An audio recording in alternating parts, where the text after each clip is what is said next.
Alright, last case to go. Well, actually, part of the last case to go. We're almost there. And after that, we should be able to move right on to the next game immediately after. So let's not waste any time. Let's get right into it. And let's see how things go.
I don't know how or why it swapped me back, but...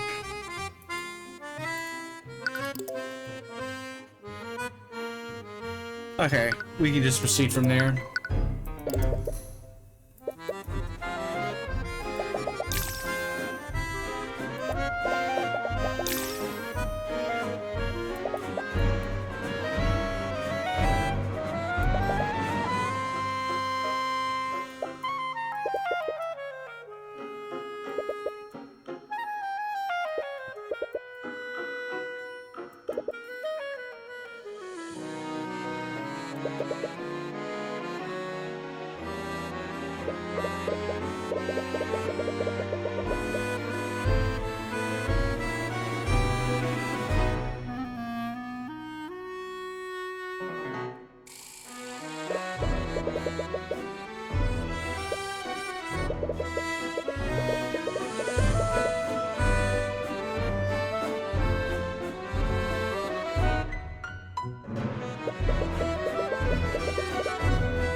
The only thing I could think of is that whoever tries to violate the blood contract, or any blood contract, dies. So I'm thinking that he would have a blood contract, but... And again, I could brute force this shit, but...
Okay, never mind.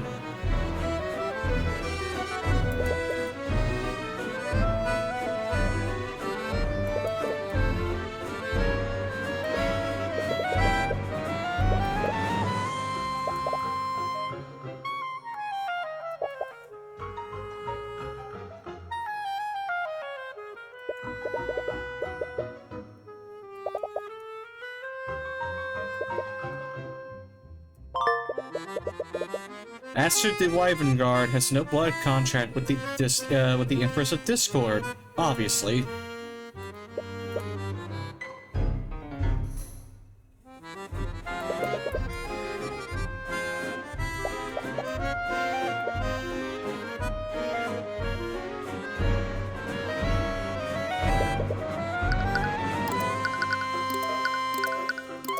I was not expecting that.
Dude, why are you so happy about that?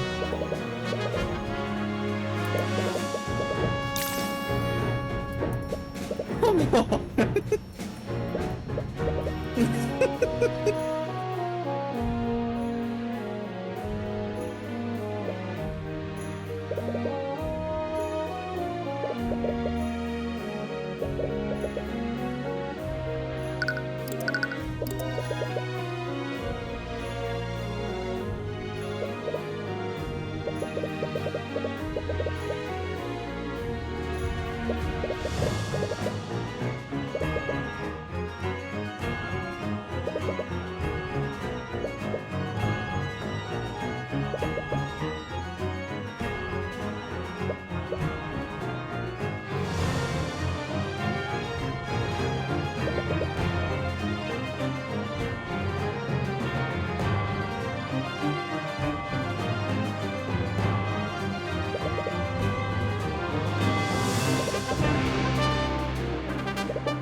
At 2 p.m., Aster went to pay his respects at his father's coffin, unbeknownst— oh, wait.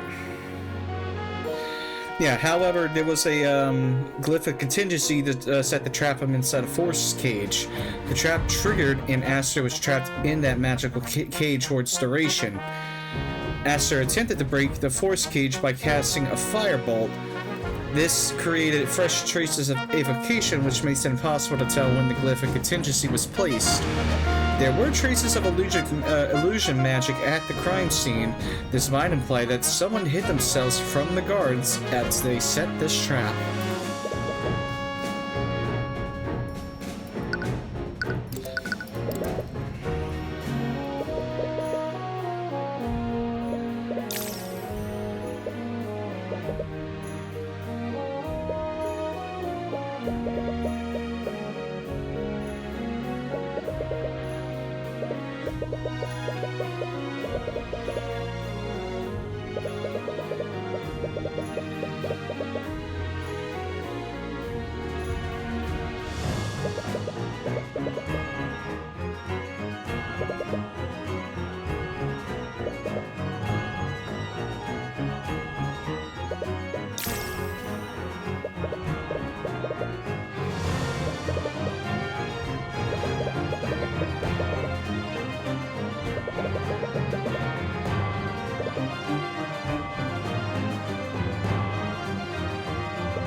Hmm.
You speak of Timora.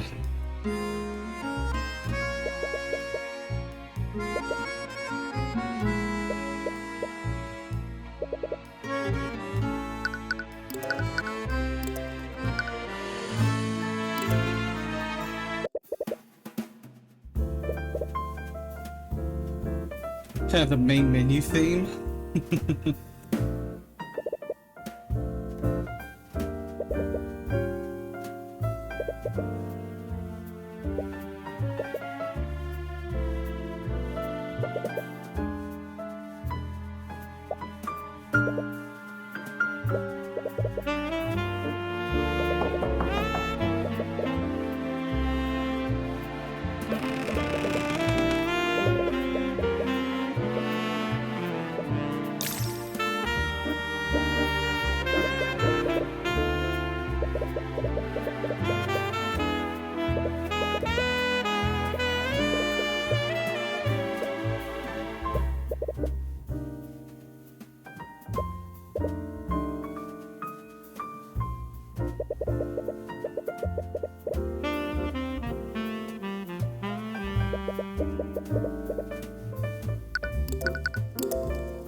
Ah, so that's what really happened to him during that one cutscene.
Right.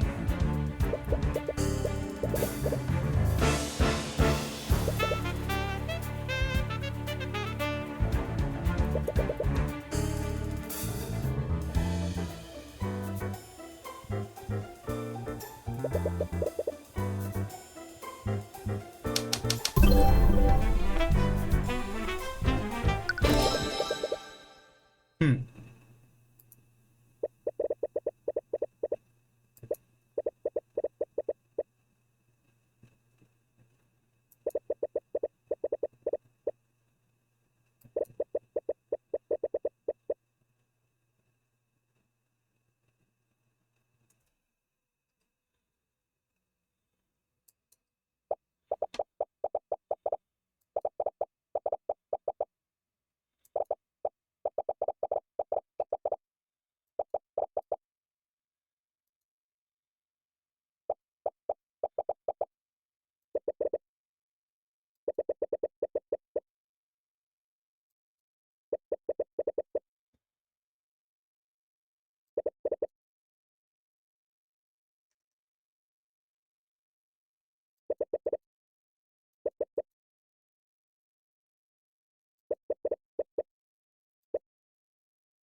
Hmm.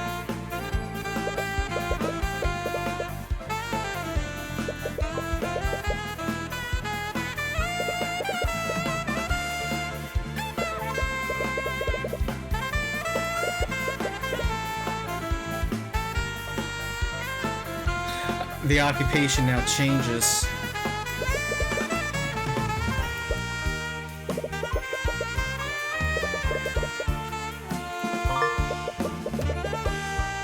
Upon signing this contract, Ruby Tymor grants the Empress of Discord access to her memories. At any time, the Empress may view any and all of Tymor's memories. In addition to that, the Empress may instantaneously change and alter her memories whenever she wishes.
I knew something was wrong the second I saw her in that second game, or in the second case.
Alright, before we continue, and I know this has been this one by really quick, but I'll be right back.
Okay, I'm back. Let's end this.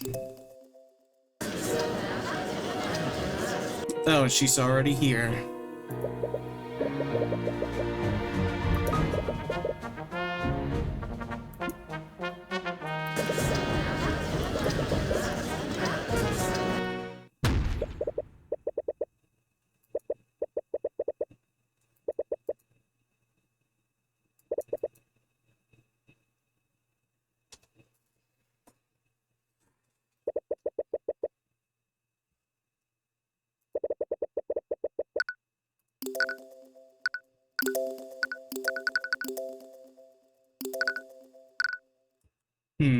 No updates.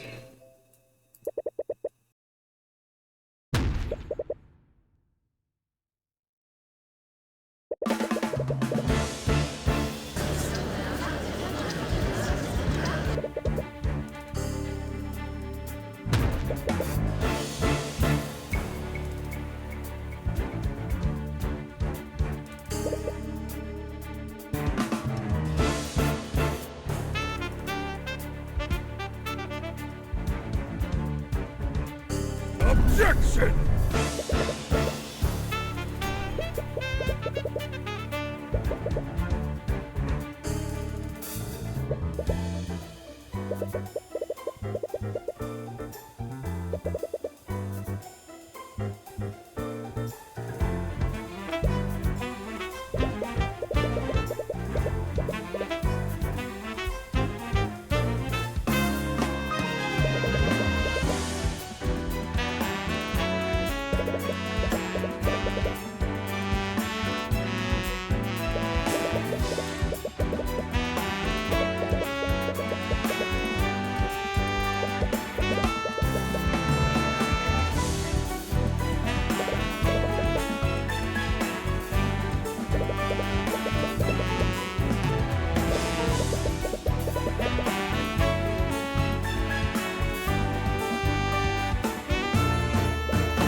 She is wicked.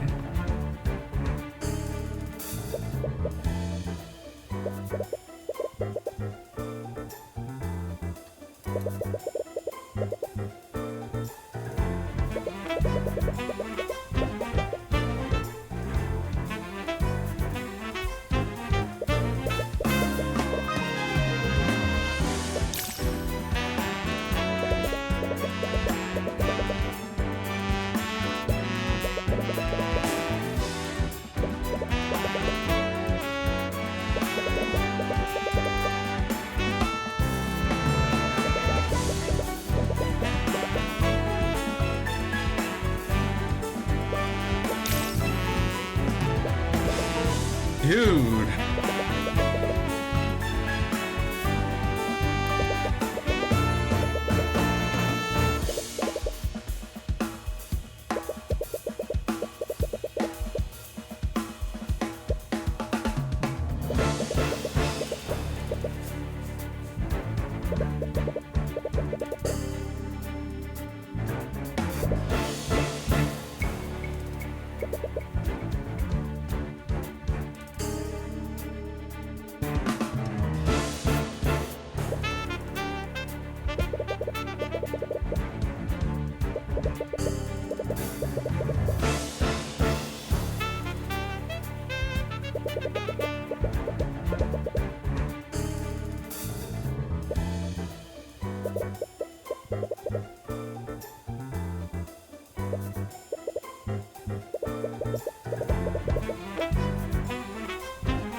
Well, if that's the case, why don't we also kill the patron? Then after that, Arya can go free. But then we still gotta solve the question of who the fuck the patron is in the first place.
Objection! That's enough out of you, you witch. Damn, Lucio.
It's true.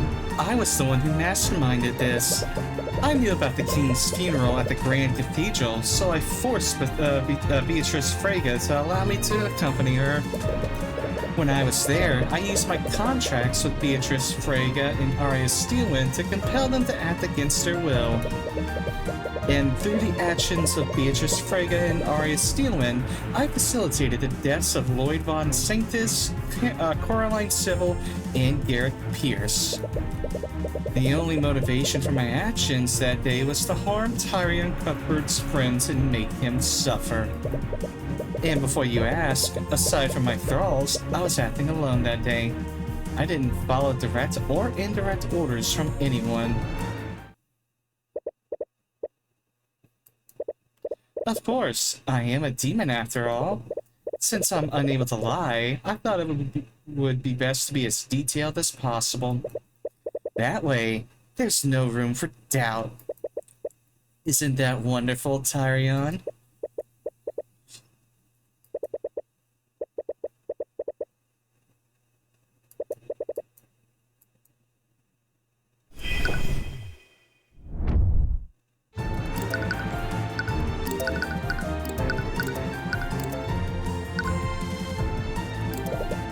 So you completely carried out this plan yourself.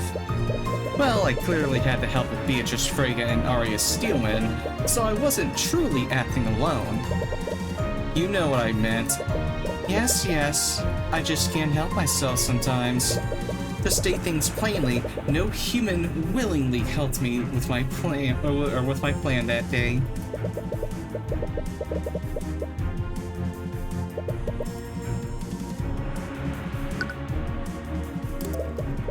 How did you find out about it? It was supposed to be a closely guarded secret. Oh, Tyrion, I can't tell you all of my secrets now, can I?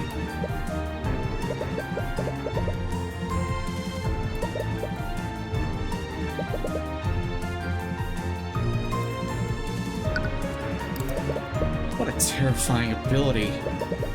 Thank you for noticing. That wasn't a compliment. I find it all quite sickening how you demons prey on people. Prey?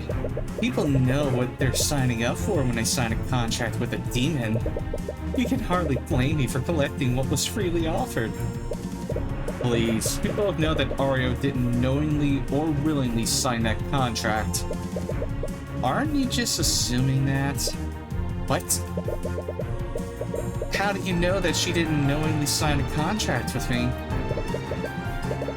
My client would never willingly sign a contract with you, Eris. Really, what if I were to threaten her dearest fiancé? You may see Arya as a paragon of justice, but everyone has their breaking point. If that's true, tell us under what circumstances Arya signed the contract.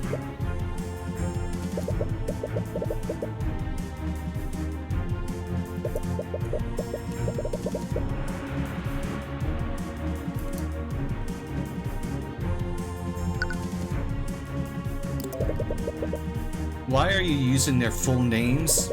You know I can't lie, so I thought I'd give you something. For example, I could have easily referred to another Steelman or another Frege that I enthralled. That list is very long, you know.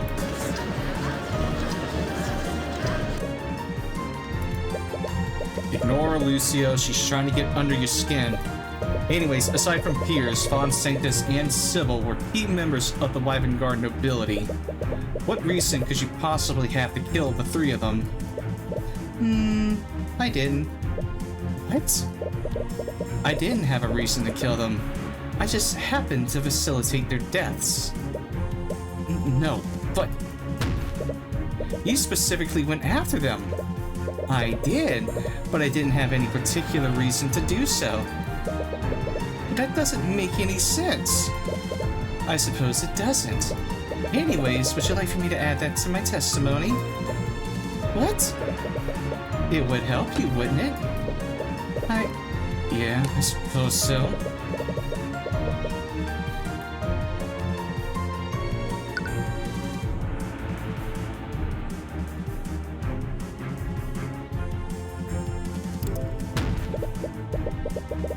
We already established that Pierce was killed due to his knowledge of Celeste's parentage. How could you possibly have no motivation to see them dead? Aren't you just assuming that? I'm not. That's the only logical conclusion. And that's where you made your mistake. You're assuming that I act logically.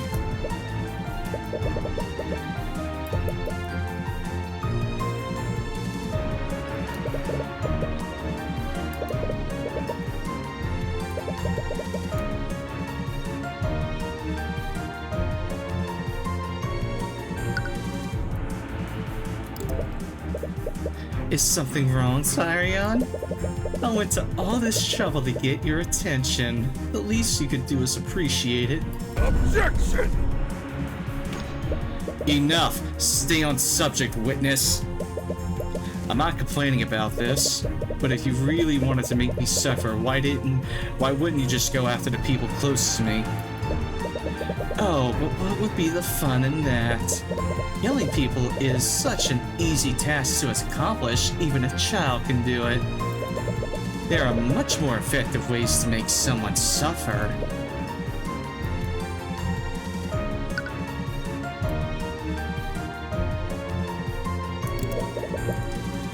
Why do you find the need to specify that? To leave less room for doubt. Beatrice used an indirect order to feign ignorance in your previous trial, didn't she? But did you work together with anyone to facilitate the massacre? Of course I did. I worked together with Beatrice Frege and Arya Steelwind. You know what I meant, Eris. My apologies, I just can't help myself sometimes. I'll say it clearly so you can be certain. I did not have a contract with anyone that wanted to facilitate any of those murders. I was acting of my own free will.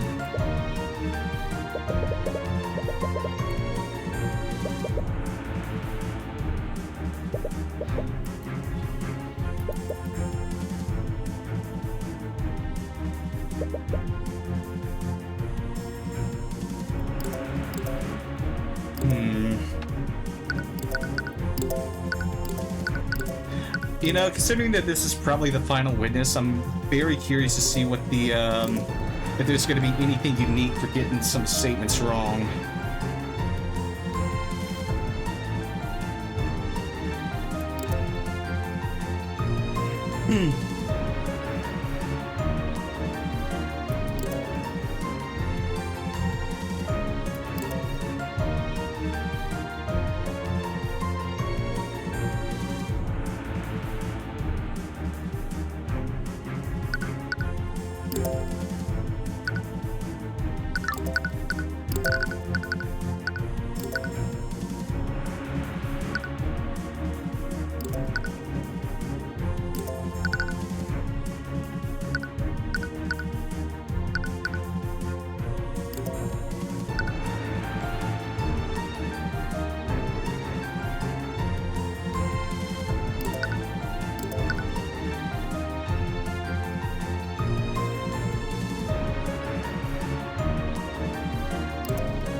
Ah, hold on.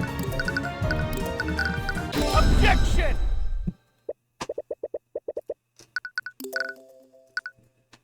Alright, I know which one I want to go. I know which one I want to do, but I want to go back to the title screen because I want to test something.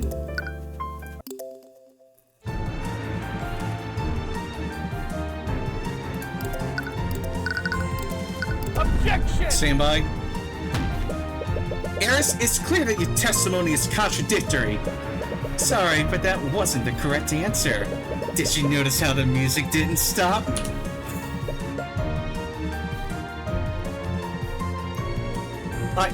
What?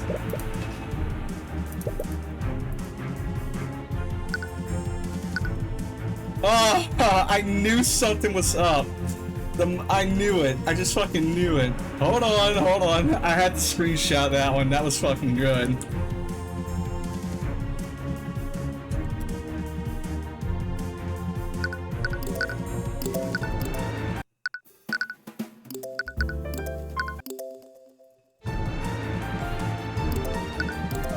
right route.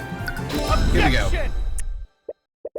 Eris, you said that you needed Arya to kill them as quickly and efficiently as possible, but that's not exactly what happened, did it? Yes, it appears I underestimated your little bodyguard. Things lasted a lot longer than I anticipated. That's not what I was referring to. Oh? You said that you needed Arya to kill them as efficiently as possible. But that doesn't really match what happened with Garrett Pierce, does it? Is that so? Eris, unlike the murders of Von Sanctus and Sybil, Pierce was murdered with a blade frozen with magic. It's such an extremely convoluted way to kill someone, it would only make sense if you were trying to hide the evidence.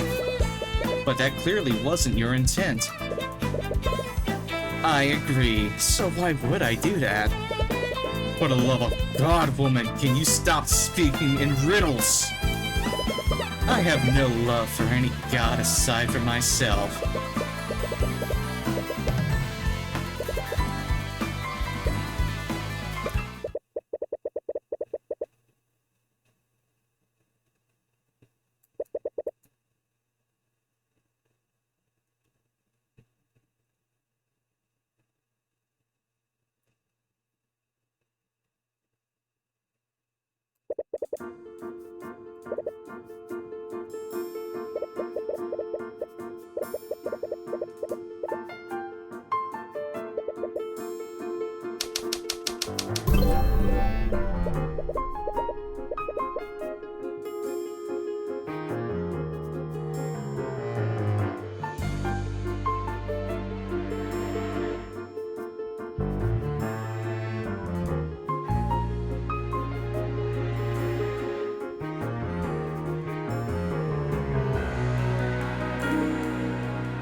I see.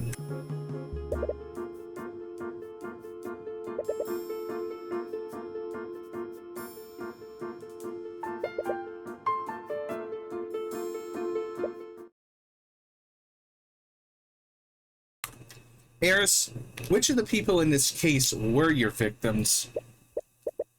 Well, considering what happened, you could say that everyone at the cathedral that day was my victim. Yes, but who was killed directly by Beatrice Freyja or Arya Steelwind? I knew it. You're hiding something, aren't you? If that's what you think, it's definitely possible.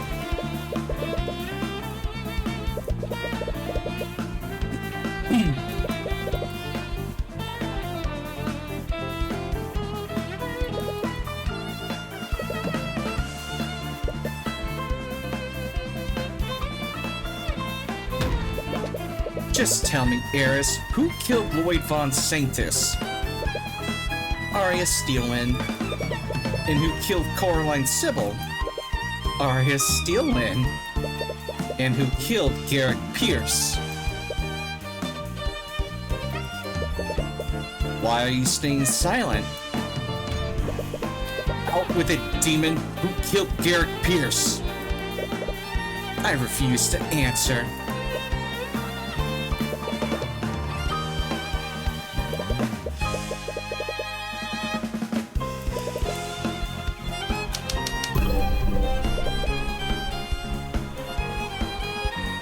If she's refusing to answer the question, that must mean the answer is different.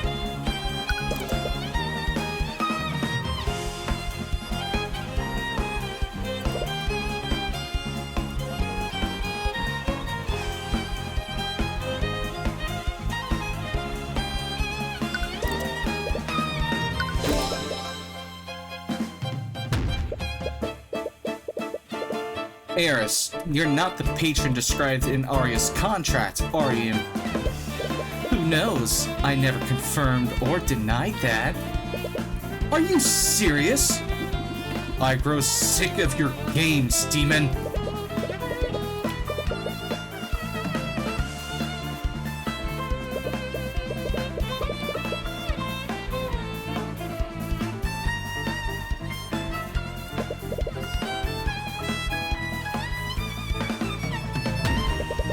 Who is the patron, Eris?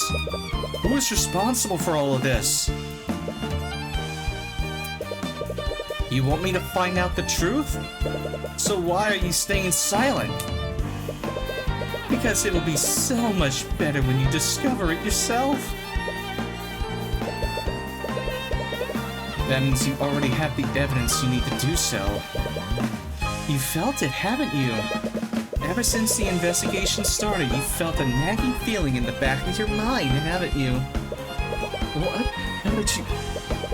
It's right in front of you, Tyrion. You're just refusing to see it. You're refusing to see who I made a contract with that day. You made your contract with the patron on that day? Even with the eye of a god, you're still blinded by your human sentimentality. Think it through carefully. Who killed Garrick Pierce that day?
Right.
Fuck, no, not him.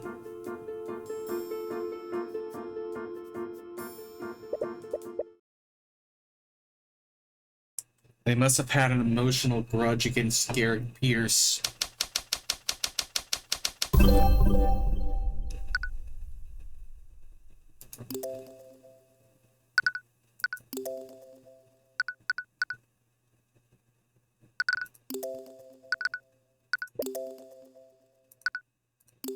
Oh, no, not him. Thank God it wasn't him.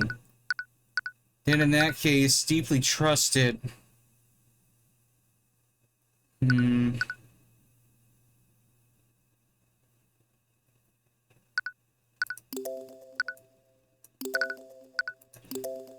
Oh, this was on the day of the murder, too.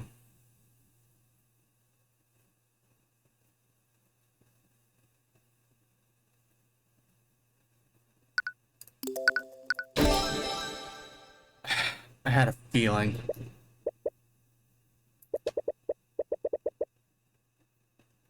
Considering what that bitch said in the last case.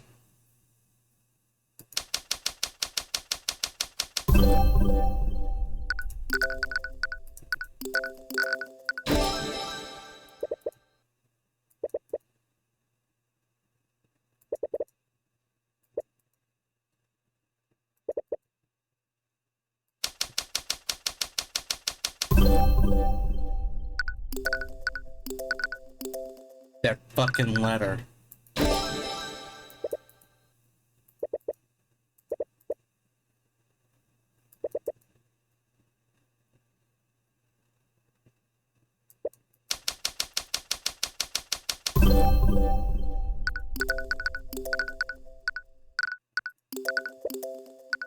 Yeah, no.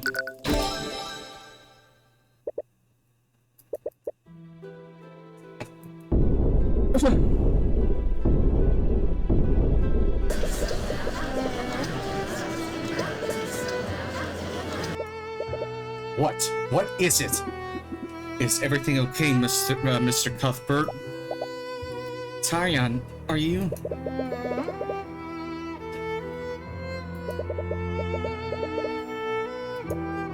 There it is! You realized it, haven't you? I've been waiting for this moment for so long. What are you talking about? I demand an explanation. Mr. Cuthbert, what have you discovered? Tell them, Tyrion. Tell them who did this. Issue your divine edict right now.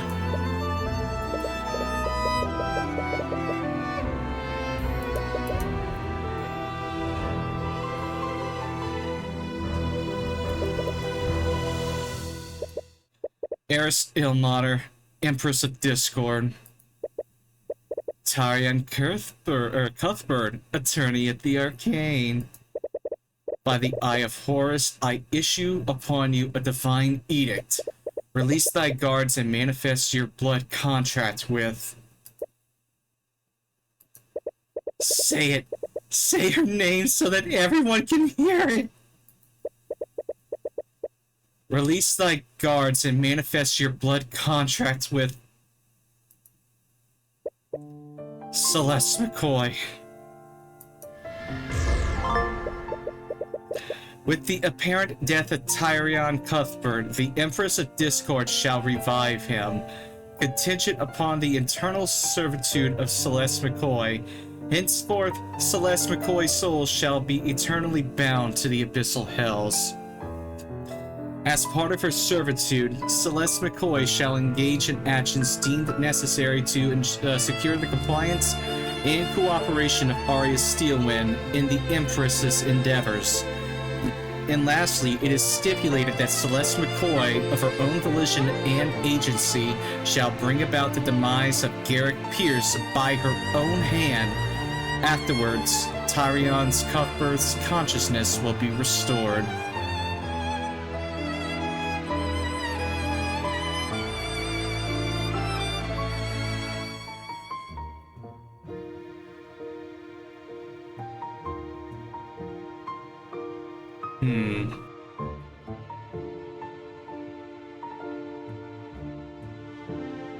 I can think of a couple of things.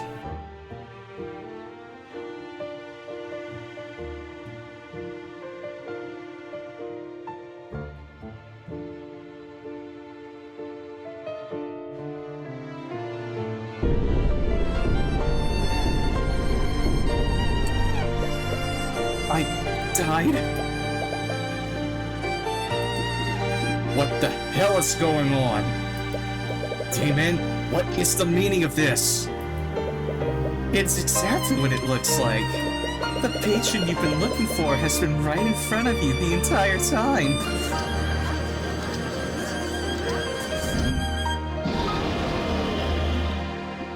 Miss McCoy, did you sign a blood contract with the Empress of Discord?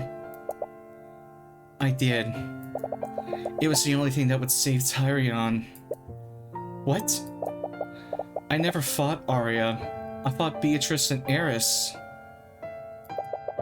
They broke past me and ran into the prayer room, but the person they killed wasn't Pierce. It was you. Tyrion, you. Do you realize now, Tyrion? Stop it. Celeste McCoy is the most important person in your life. She was the last person you had that hadn't betrayed you. And she signed away her soul to me, all so that she could save you.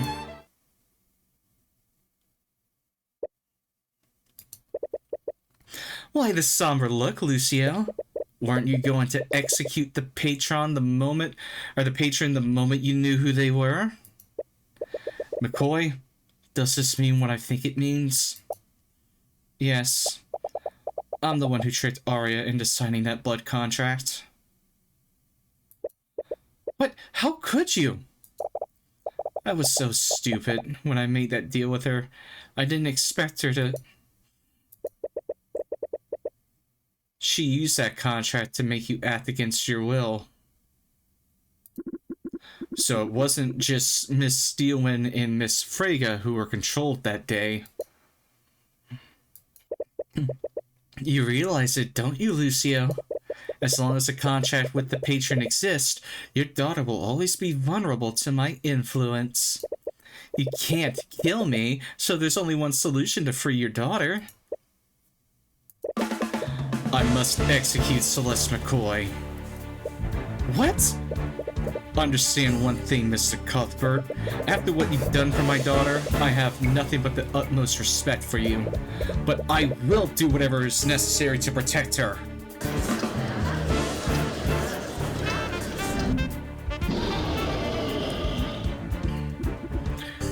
Lucio, we can't act rashly.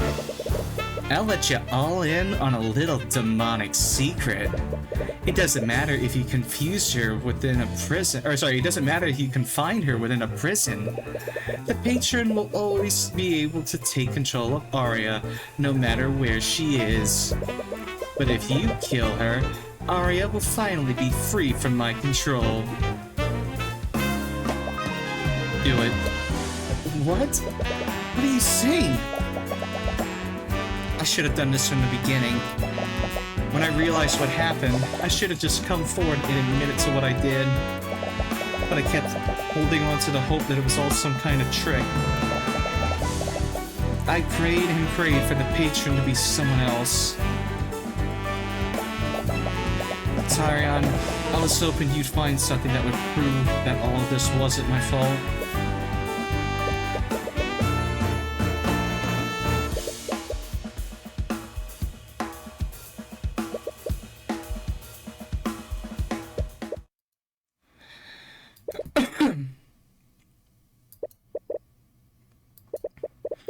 I suppose there's no reason to continue with this. What? I sympathize with your position, Cuthbert, but even McCoy recognizes what must be done. It's over, and I will not allow this demon to control my daughter any longer. You can't just... Kingsguard, restrain him. Wait! Lucio? That's enough!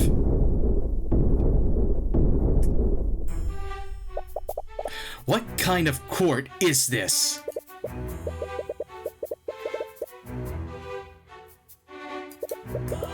She forcibly pushed Eris out of the way, something that catches even her off guard. Damn!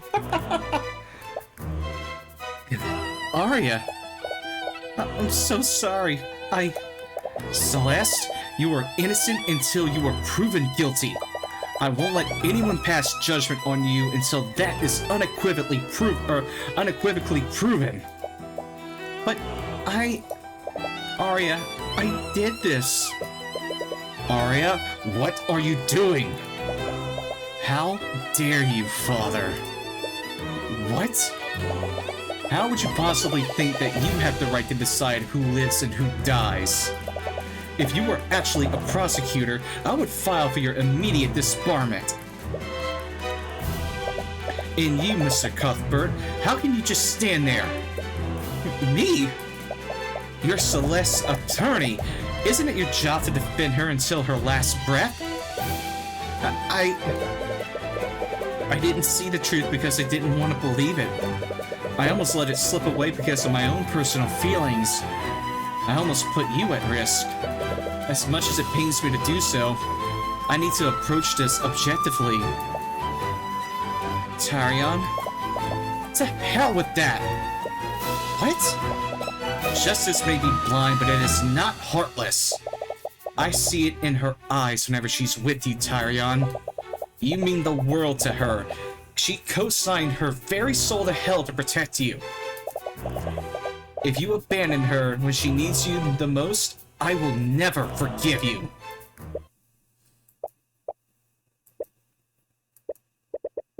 Celeste, can you testify about what happened? What? But Arya is right. We need to do this properly. I agree, and I will not pass judgment until we have determined exactly what happened.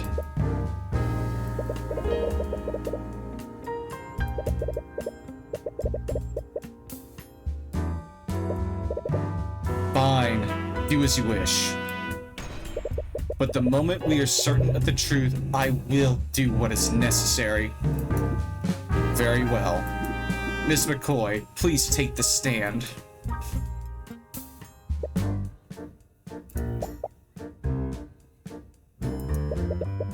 Can you testify about what you did that day? Yeah. Going full on bridge to the turnabout right here.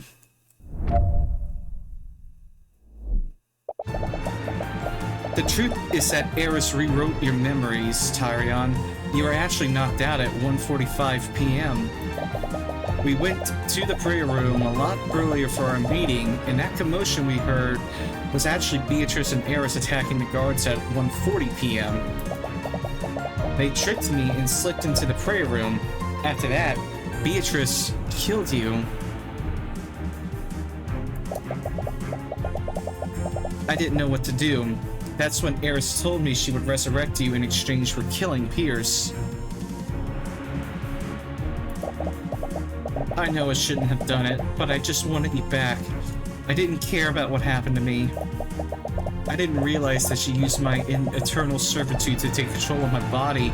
She used me to trick Arya into signing another blood contract. After that, I followed through with my end of the deal. I killed Pierce so that she would bring Tyrion back.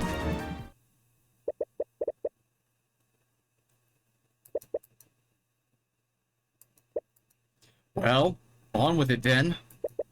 Begin your cross-examination, Cuthbert. Gladly.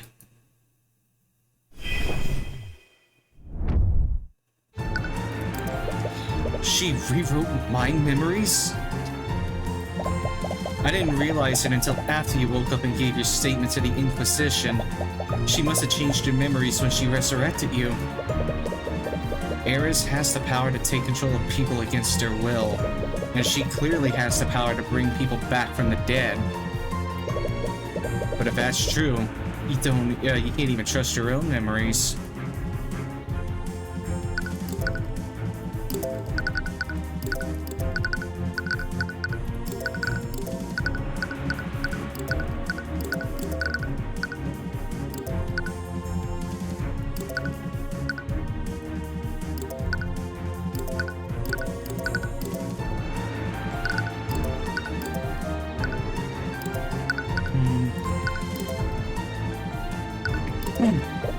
Right, I suppose you didn't have control of Arya until then. Does that mean you never even fought her? I'm so sorry for lying, but I had to create an alibi. Celeste, the Inquisition arrested her because of your testimony. The testimonies of Pierce Alaric and the High Speaker also implicated her. Miss Steelwind also already knew she was compromised due to finding the purple mark in her pocket. I'm sure things would have ended the same regardless of her testimony. What did Freyja and that demon do when you found him, McCoy?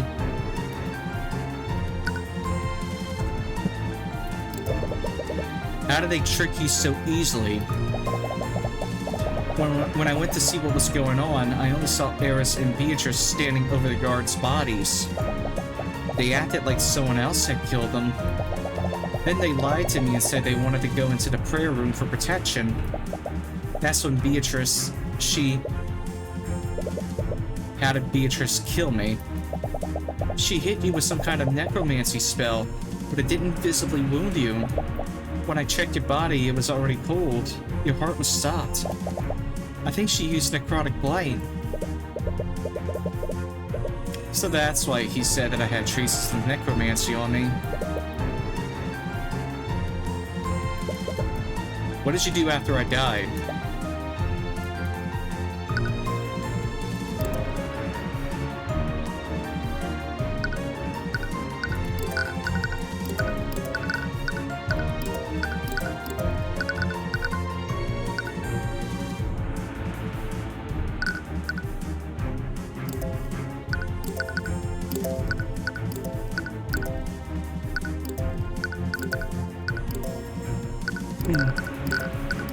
I just want to double check. I'm sorry, but I don't really see how that proves anything. Okay.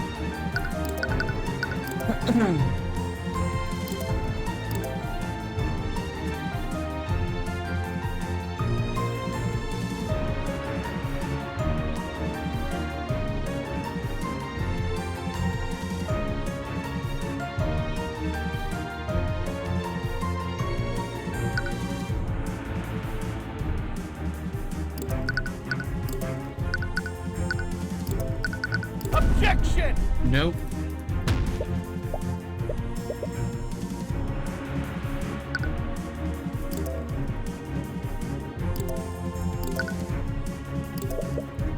I'm sure that was her goal from the very beginning. She wanted you to make a deal with her. It was all so she could make me suffer.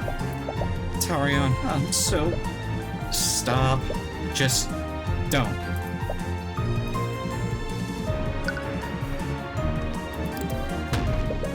How could you possibly think that was okay? I knew it was wrong, but I just couldn't. I'm sorry, I didn't know what to do. There's no sense in admonishing her now, Mr. Cuthbert. There will be plenty of time for that later.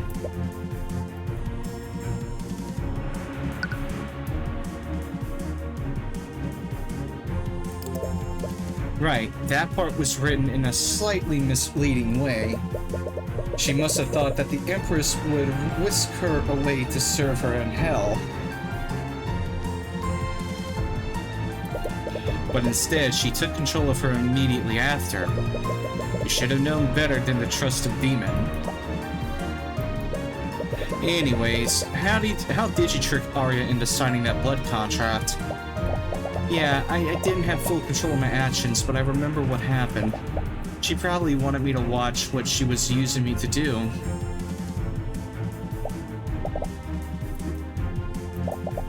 I told Arya that Pierce was demanding a plea deal in exchange for telling me who my parents were.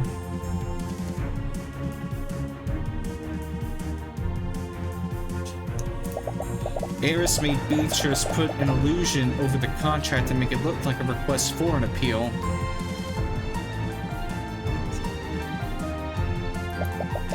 And since Pierce was convicted for killing my father, she respected my wishes.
That's not...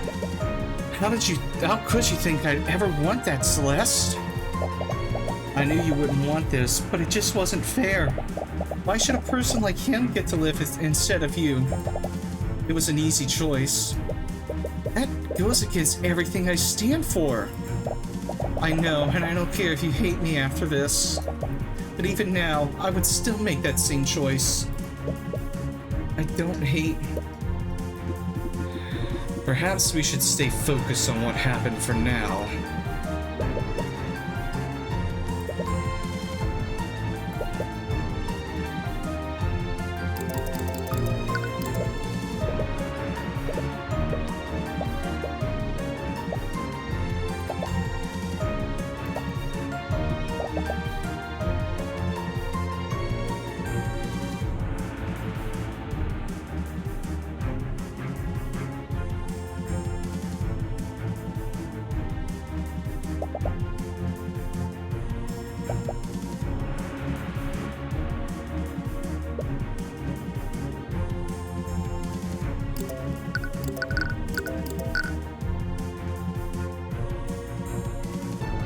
Objection!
Objection! No.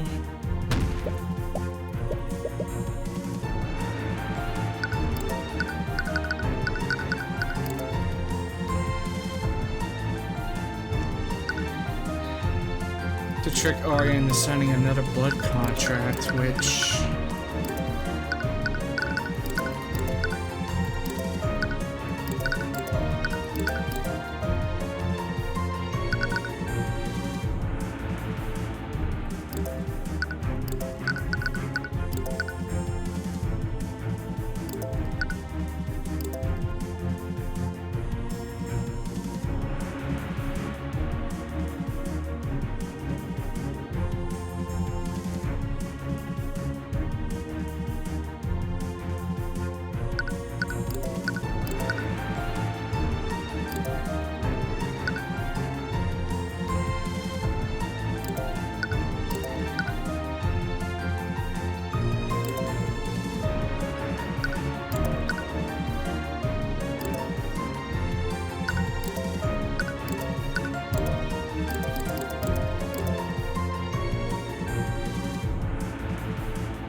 Objection!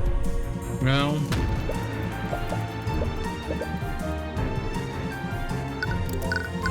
I really don't want to brute force it, but...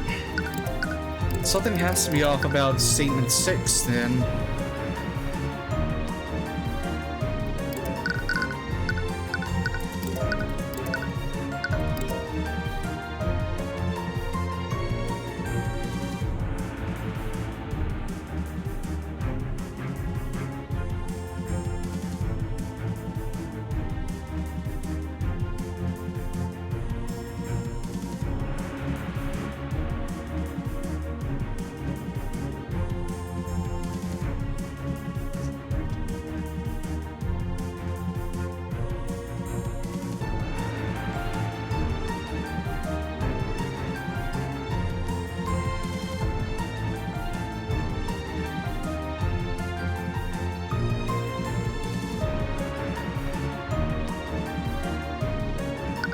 Objection!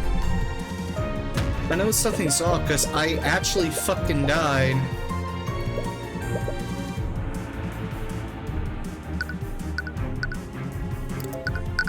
When I tried issuing that other divine edict that failed.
Objection! No.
Objection! Wait, hold on, I hit the wrong statement.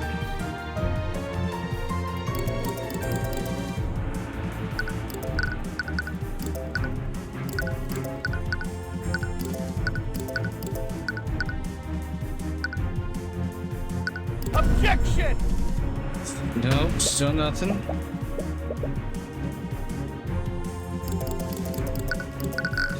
Well, I guess I should be thankful for the lack of health bars, because this is definitely fucking throwing me for a loop already.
Honestly, you did a good job at muddling everything.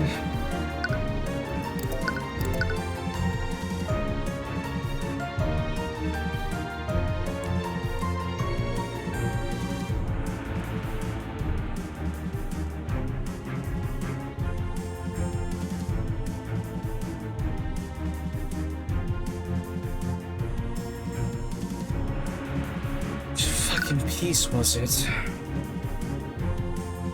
Is it even a clue? Highly doubt it's a profile, because again, they haven't used fucking profiles at all.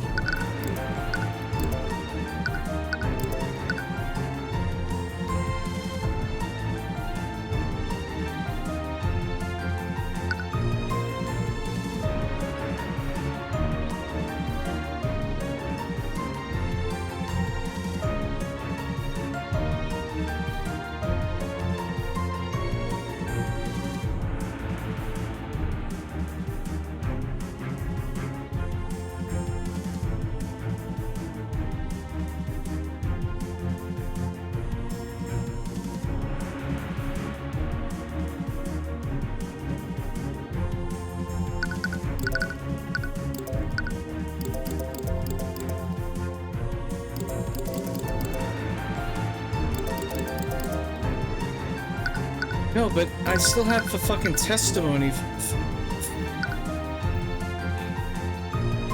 Accounted for in the garden until 2 p.m.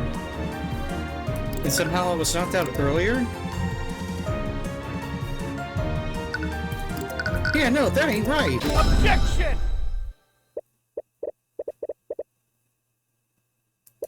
Alright, I'm sorry. My memory is kind of fucking slipping because I had to stop much earlier. Or rather, I had to stop, like, really, really late into the night because I was going for, like, 12 hours or more. And now it's starting to come back to me. Alright. So let's try this again. Celeste, according to you, we heard a commotion at 1:40 p.m. You went out to investigate, and that's when you saw Eris and Beatrice. Yeah, I lied all about my fight against Aryan. I never even fought her.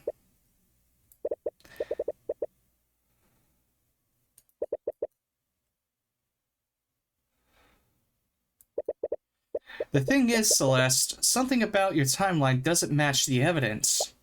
Really, but I was pretty sure of the time. We were supposed to be at the meeting at 1:45 p.m. Wait, what did you just say? Our meeting with Pierce was scheduled for 1:45 p.m., right? What's wrong, Mr. Cuthbert? Celeste, there's something fundamentally off about your testimony. What? But I swear I'm not lying. Your timeline of what happened is completely off. A lot of your testimony doesn't match what we learned thus far. Firstly is about the exact time you saw Eris and Beatrice. According to you, you saw them at 1:40 p.m. But Life-A, Miriam, and Asclepius didn't lose track of them until 2 p.m. What? When did they say that? What are you talking about? You were there with me when we spoke to them. I know, I was paying really close attention. I needed to see how close you were to finding me out. So why can't I remember? Cuthbert, judging by what happened to you, Eris Ilmater clearly doesn't need a contract to affect people's memories. It's possible she changed the memories of Life-A Frega and her entourage. It's not just that, Lucio. There's something else that Celeste is clearly remembering differently that contradicts the physical piece of evidence.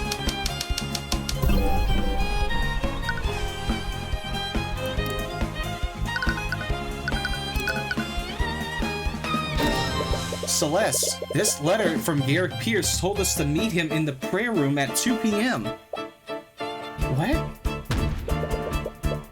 Eris may have changed my memories, but changing a physical piece of evidence is a different thing entirely. But we don't know the full extent of her capabilities. Can we really rule that out? You were unconscious. Ilmater had plenty of time to access your body and your belongings.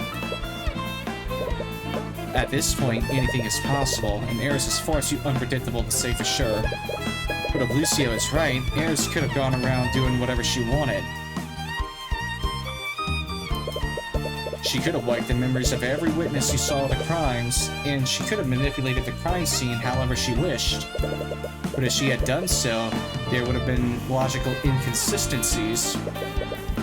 Until Celeste was revealed as the patron, every piece of evidence you found or deduced has been logically consistent.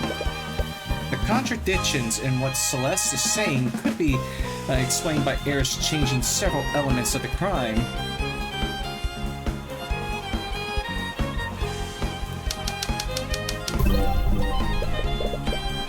But there's a far simpler explanation.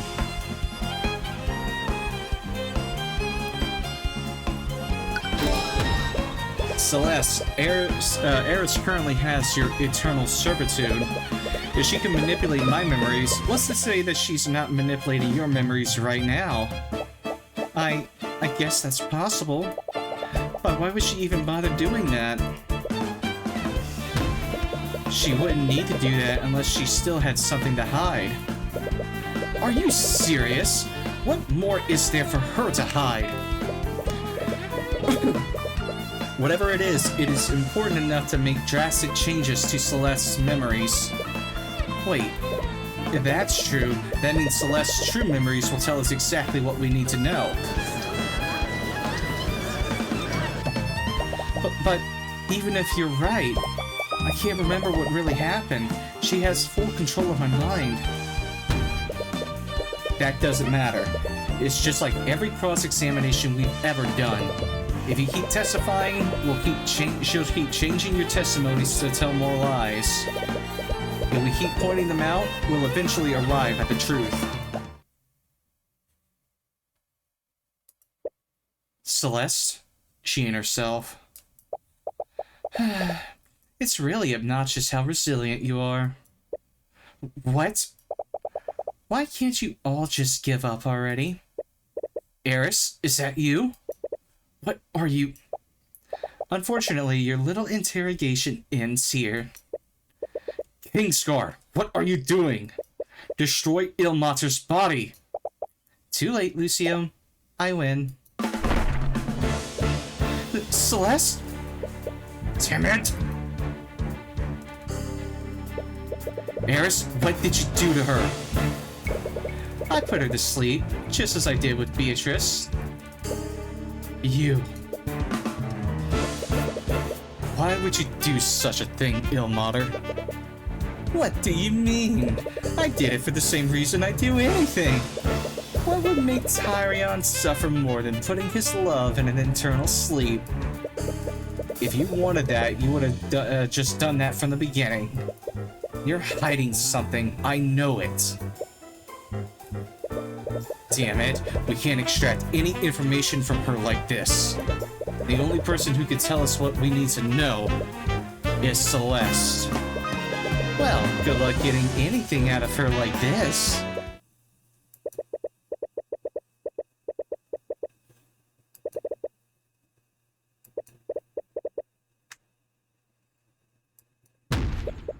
Eris Ilmater.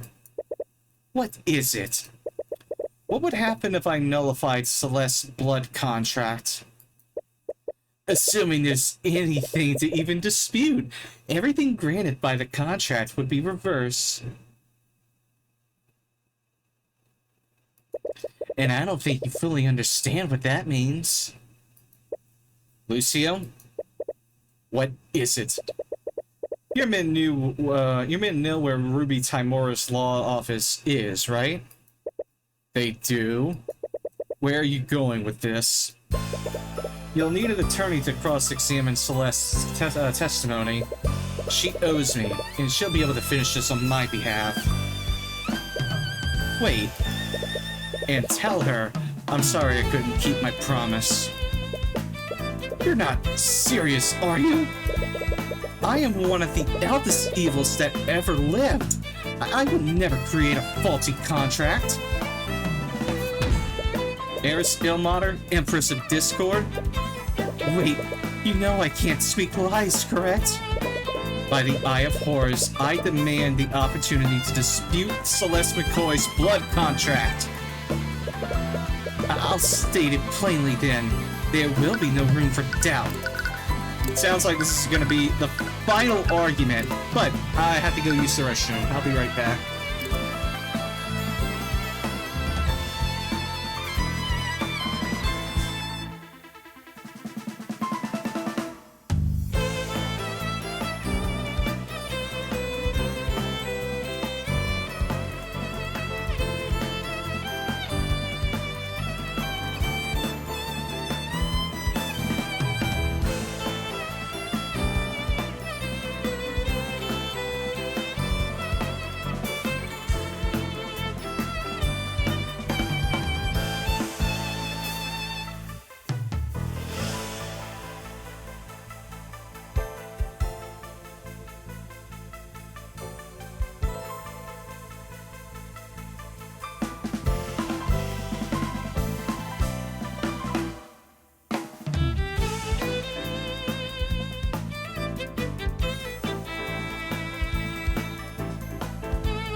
Okay, I'm back. Let's finish this once and for all. So it's I'm kind of hoping that the last argument OST is gonna be different, but chances are it's probably the same. Here we go. Celeste McCoy's contract was written without flaw. I don't care. What? Celeste sacrificed her life to save mine. How could I ever face her again if I didn't do the same for her? You're insane! You're just risking death for nothing! Why are you so nervous? Maybe this is pointless, but I will never stop fighting for her. Stop this! I can't help myself. I'm only human after all. Once you pass this point, you will not be able to save your game for a while. It is recommended that you make a save file now.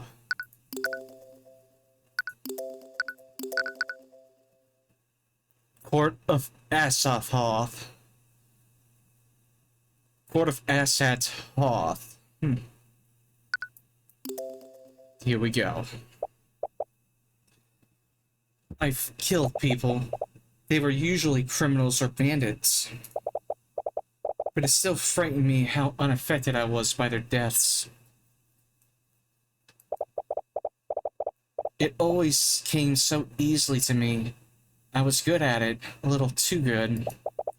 People told me that taking the lives of others would be hard, but I never felt that uneasiness, not even once. It made me think that I was some kind of unfeeling monster. And maybe I am. But the time I spent with you, it filled me with more happiness than I could have ever dreamed of. Instead of taking lives, I saved them alongside you. It felt good to protect you. I felt needed when I knew you were relying on me. It made me feel like I was actually worth something to someone. And whenever I saw the light in your eyes, it filled my heart with a warm feeling that I've never felt before.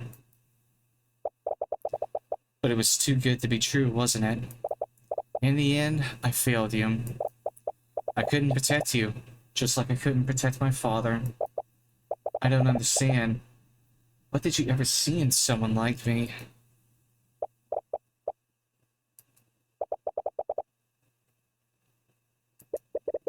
It's good to see you too. How? What was that for? You know what it's for, you jerk. I literally had to sign my soul away to hell to keep you alive. And you just threw your life away? What else was I supposed to do? Should I have just let Lucio kill you? Yes, that's exactly what you should have done. It's a lot better than gambling away your life. I was never going to go along with that. Do you even know me? Oh my god, this is why I couldn't tell you the truth. Because I knew you'd do something stupid like this. You know, I always get to the truth in the end. All you did was make that process extremely frustrating. I could have gotten away with it. You can't even beat me at chess. How are you gonna hide another murder from me? Oh, you... Tyrion, I killed Pierce. I know. At first, I tried to justify it by saying he would die in 1 month anyways. And what's his life when compared to yours, right? But when I looked at him just lying there unconscious, I just got so angry. So I woke him up. What? I wanted him to experience a fraction of the pain that my dad felt. Someone like him didn't deserve a peaceful death. So I... Yeah, that's really brutal.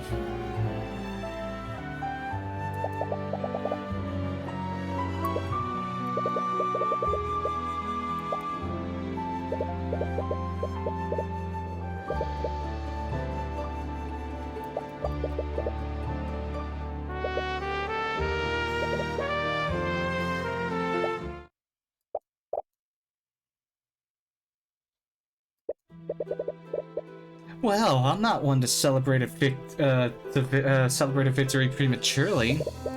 But if you're already admitting defeat, I won't look a gift horse in the mouth.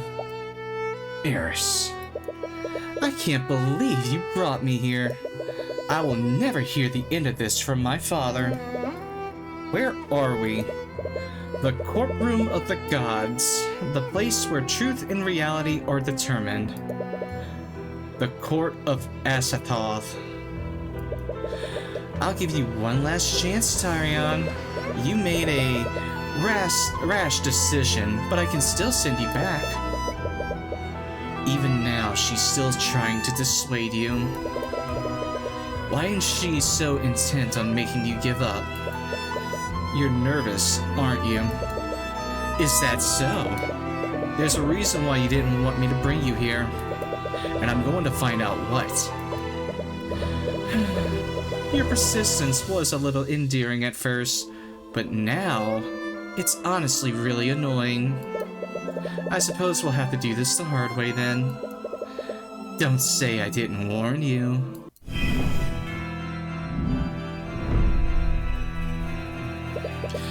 You should have taken my offer when you had the chance.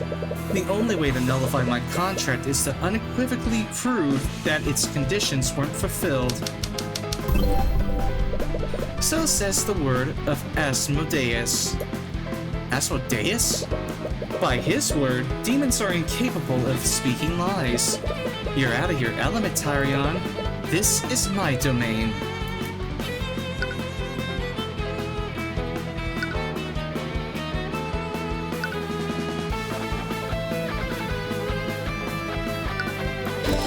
If disputing a blood contract was truly impossible, there would be no need for this court to exist. Demons are powerful, but they aren't omniscient. They can't possibly be aware of contradicting circumstances that may be created when they make a contract. You're hiding something that you desperately need to keep hidden. And you even went as far as to knock out Celeste before we could get that information from her. Oh, really now? You tried to confound the investigation by manipulating Celeste's memories, but the contradiction in her testimony proves one thing. She didn't see you and Beatrice enter the prayer room until 2 p.m. at the earliest. Your so-called contradiction is based on the testimony of Leife Freyga. How are you so sure that her testimony is reliable? It's supported by the testimonies of Miriam and Lord Asclepius. They were all together at the time. Their testimony is sound. Oh, really?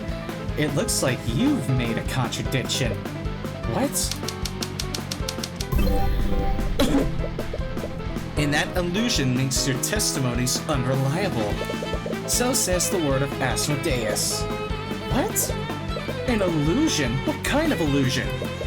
Who knows? My statement still stands. You can't just expect us to accept your claims without any evidence. I can't speak lies, Tyrion. Every statement that comes out of my mouth has to be true. I don't need any proof.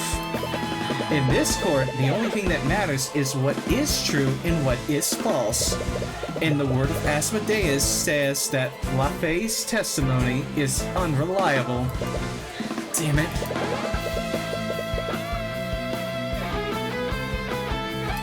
She can just say whatever she wants without having to provide any context. But she only said that LaFay was tricked. She didn't specify an exact time. There's something else that proves LaFay didn't begin her search. Sorry, is there something that proves that LaFay didn't begin her search until 2 p.m.?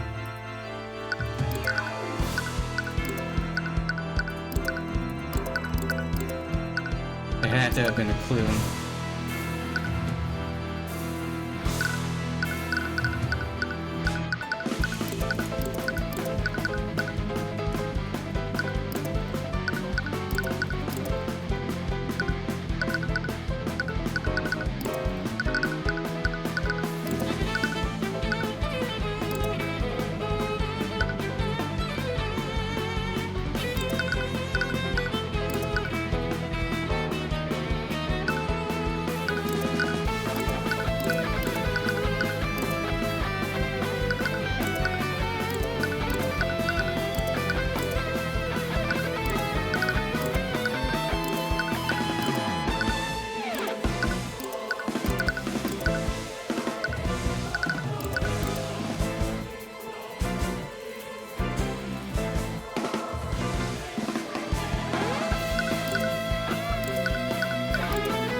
The only thing I can think of that could specify the time is the trap ping.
The only thing I can think of is the Trap King.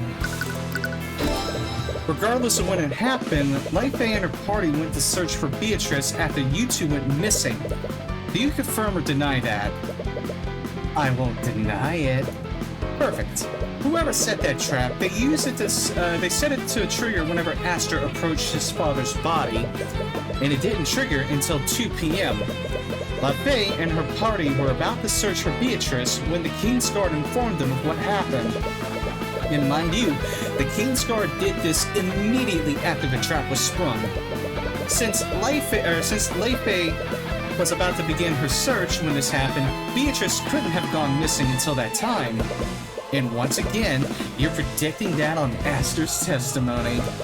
Not just him, Eris, several members of the Kingsguard witnessed this.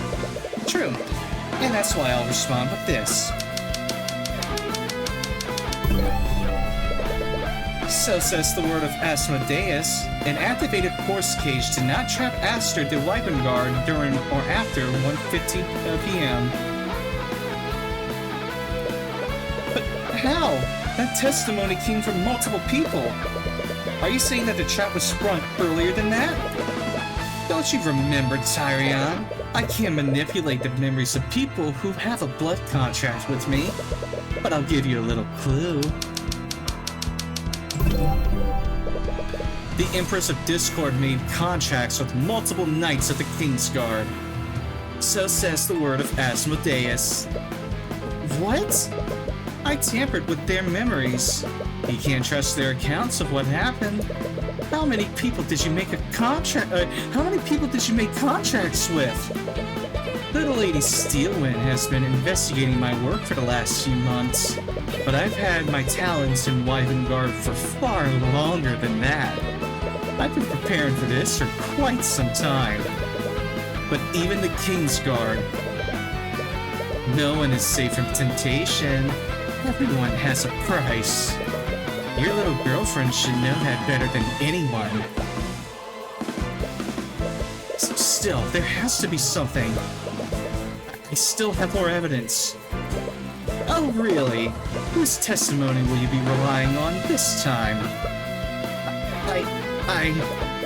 You can present all the evidence you want.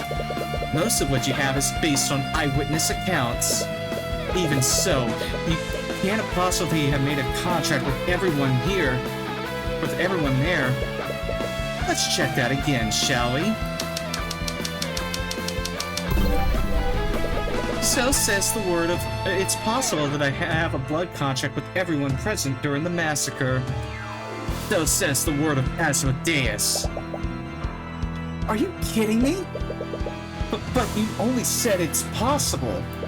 You never said that it actually happened. You're the one disputing my contract, Tyrion. The burden of the proof is on you. That's completely ridiculous. How can I possibly verify a statement like that? It's simple. Issue a divine edict to each person who was at the cathedral. You know he can't do that. If he gets it wrong even once, he'll die. That sounds more like your problem than mine. Damn it. Nothing to say, Tyrion? Isn't this the part where you present some groundbreaking piece of evidence? As long as your statement stands, you have to doubt every piece of testimony you've gathered. Everyone at the cathedral couldn't have been compromised except... Aster, I know he doesn't have a blood contract with you. I suppose you're right. So, are you going to use his testimony? He couldn't observe that much from within that force cage. Do you understand now? You were never meant to win this game. But I've got to give you points for entertaining me this long. This is the most fun I've ever had, and I truly mean that.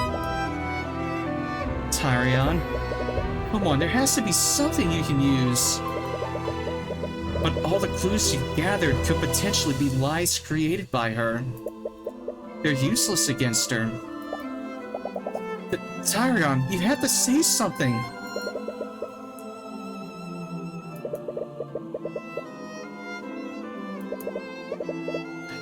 This has always been a contest of willpower, and I think he's finally run out. No.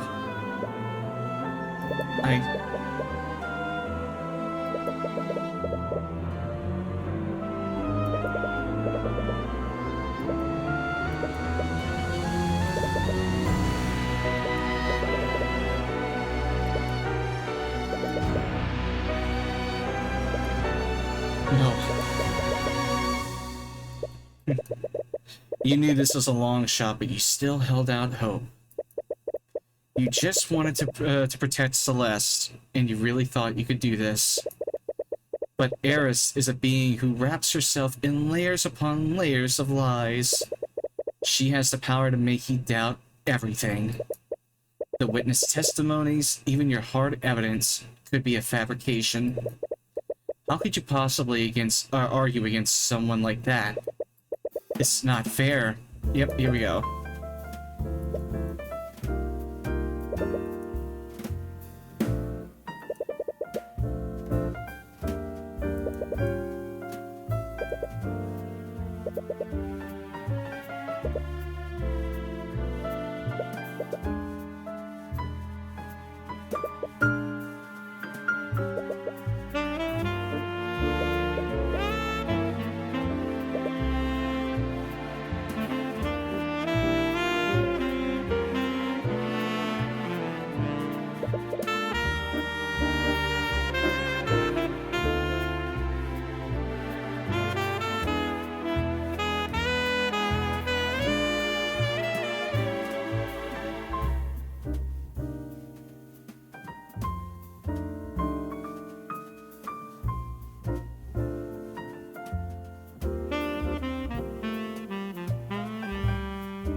Present my own truths.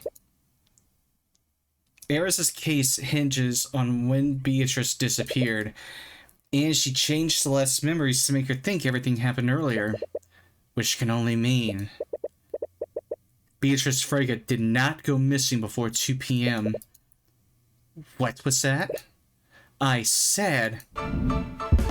This is far from over. Beatrice Frege did not go missing before 2 p.m. So says the word of Horus. What the hell? You feel yourself filled with the radiant power of the Eye of Horus. With its power fully unleashed, you feel the divine energy of the upper planes coursing through you. Tyrion, you have wings. Wait, really? You frantically turn around, only catching glimpses of your spectral wings on your back. You spin around for a while until you realize that your feet aren't even touching the ground anymore. You? What did you just do? I became a Celestial. Which means... no. I also can't tell lies. In any other situation, that would be a handicap. But here, that finally puts me on equal footing with you. Why won't you just die already? You tried everything you could to break me. You drove a wedge between me and Ruby. You even manipulated Celeste into betraying me. But I'm still standing, Eris. And I think you might be a little out of your depth right now. I have lived 1,000,000 of your pathetic lifetimes, and you think I'm out of my depth? I am the Empress of Discord, ruler of the Sixth Circle of Hell. I am a god! She doesn't know, Tyrion. hell are you laughing about? Whoever you are, man, king, or god, I won't let anyone stop me from reaching the truth.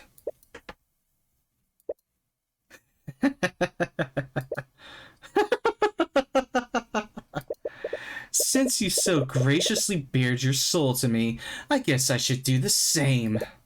I wanted to break your spirit in this form, all so I can keep things fair and interesting. But you know what? Right now, I just want to see you die. What happened? Celeste? I can't wait to tear you both apart.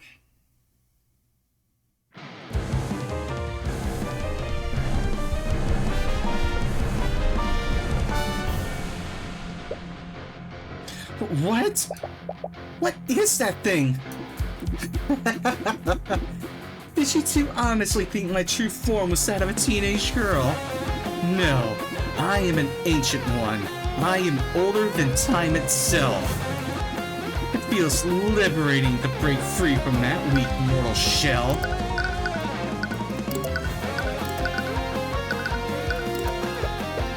So, this is what you really look like.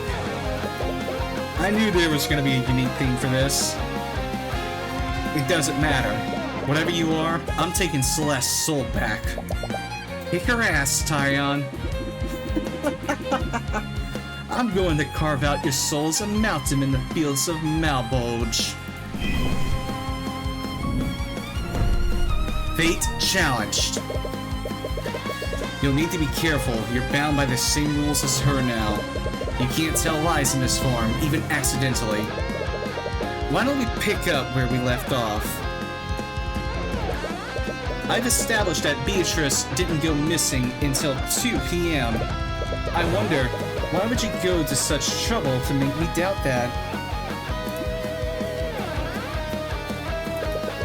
When she gave her testimony, Celeste said that Eris and Beatrice entered the prayer room at 1:40 p.m. But from the axiom you declared, you know Beatrice didn't disappear until 2 p.m. Why did Eris change Celeste's memories? Eris clearly changed Celeste's memories, but for what purpose?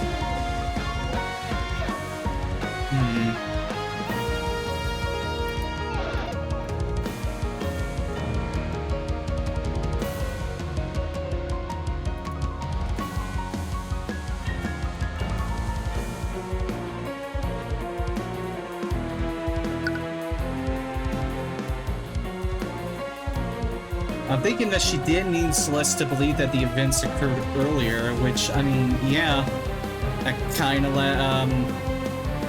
that does kind of line up.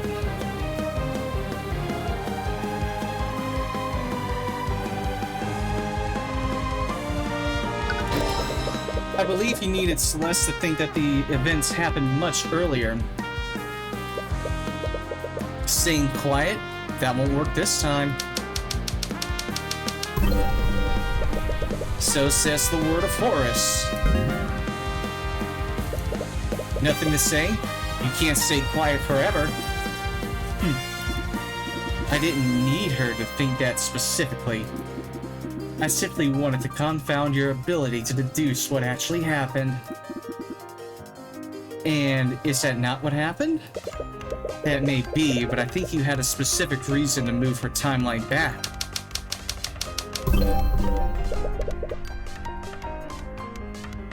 So says the word of Horus.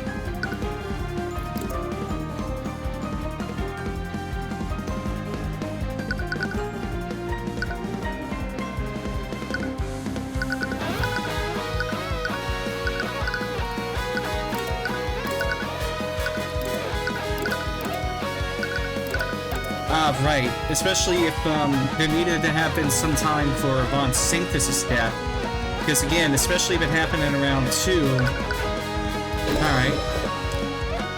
It was the death of Lloyd Von Sanctus. You needed Celeste to think that she signed the contract much earlier than 2 p.m. That's because Lloyd Von Sanctus's death occurred at 2:05 p.m. which would imply that you killed me, convinced Celeste to sign a contract, and made Celeste trick Arya into signing another contract, all in the span of 5 minutes. If that's true, it could be possible that Celeste isn't the patron, or could it be possible that Celeste isn't the patron? What? It's the only logical conclusion. That timeline is far too short. Even if you remember being tricked by her, we can't trust your memories. Isn't that right, Eris? Your desperation is almost pitiful. I should respond so that there's no room for doubt.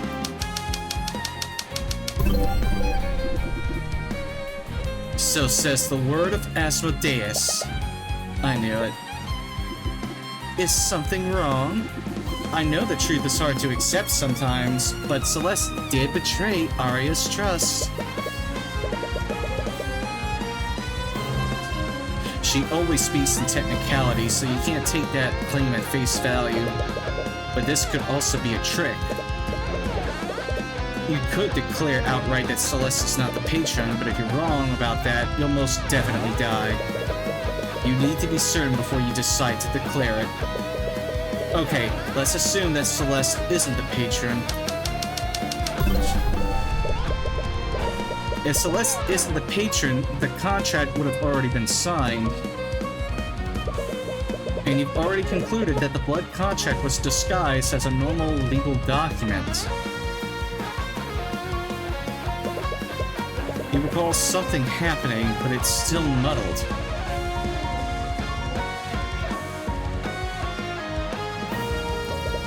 What was it?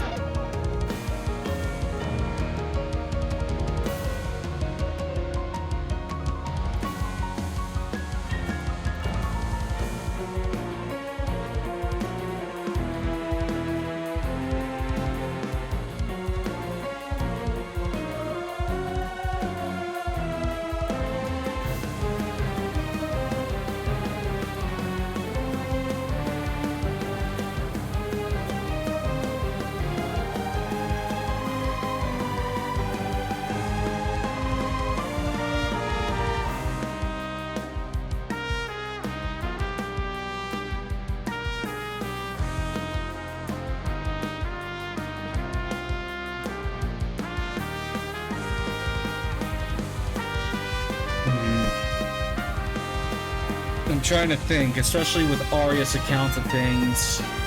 Especially in the prayer room, she did drop a document.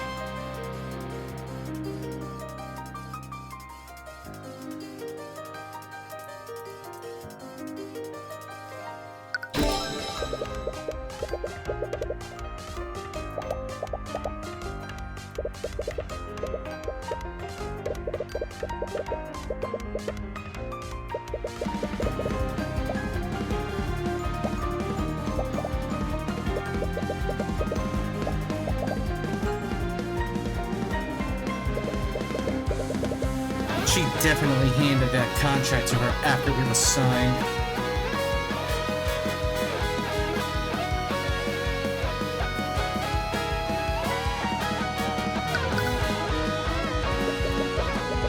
But that doesn't necessarily mean she's not the patron either. Is something wrong? You look conflicted. No, from the very beginning, she's been trying to get in your head. She thrives on doubt and mistrust. But you've always known from the very beginning, Celeste would never betray Arya like that. So says the word of Horus. Celeste McCoy saw Arya drop this contract before she entered the prayer room with Tyrion. Due to the Empress of Discord changing her memories, she can't remember what was written on this contract. Even now, you trust her that much? Wait, but that means... You didn't betray Arya, Celeste. She only manipulated your memories after the fact. She wanted to make you think that you did. So it's not my fault. It isn't. But it has a far more unsettling implication. Someone else is the patron, but who? No, that's not important right now. You need to focus on saving Celeste for now. Celeste wasn't the one who secured Arya's compliance and cooperation. Doesn't that make your contract flawed? Please, I thought you were an attorney. The contract states that Celeste would engage in actions deemed necessary to secure the compliance and cooperation of Arya's Steelwind. No further actions were necessary. She was already under my influence by then. But that means none of this is her fault. Oh, I wouldn't go that far.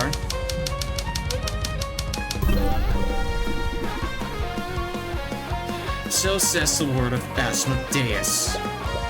Right. There's still the death of Pierce. It doesn't matter who's responsible for the massacre as a whole. All that matters is the validity of my contract. You act like you're in control of this situation, but you've been nervous ever since I began disputing your contract. You're hiding something, aren't you? Who can say for sure? The second paragraph is vague, but what about the first and third paragraph?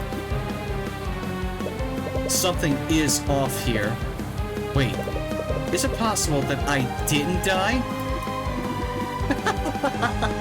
Are you still in denial? I thought you were ready to die to save your beloved Celeste. Answer the question, Eris. We can't trust Celeste's memories. That memory where she confirmed my death could all be a fabrication. If you're still holding on to the hope that you'll survive this, let me state it plainly for you.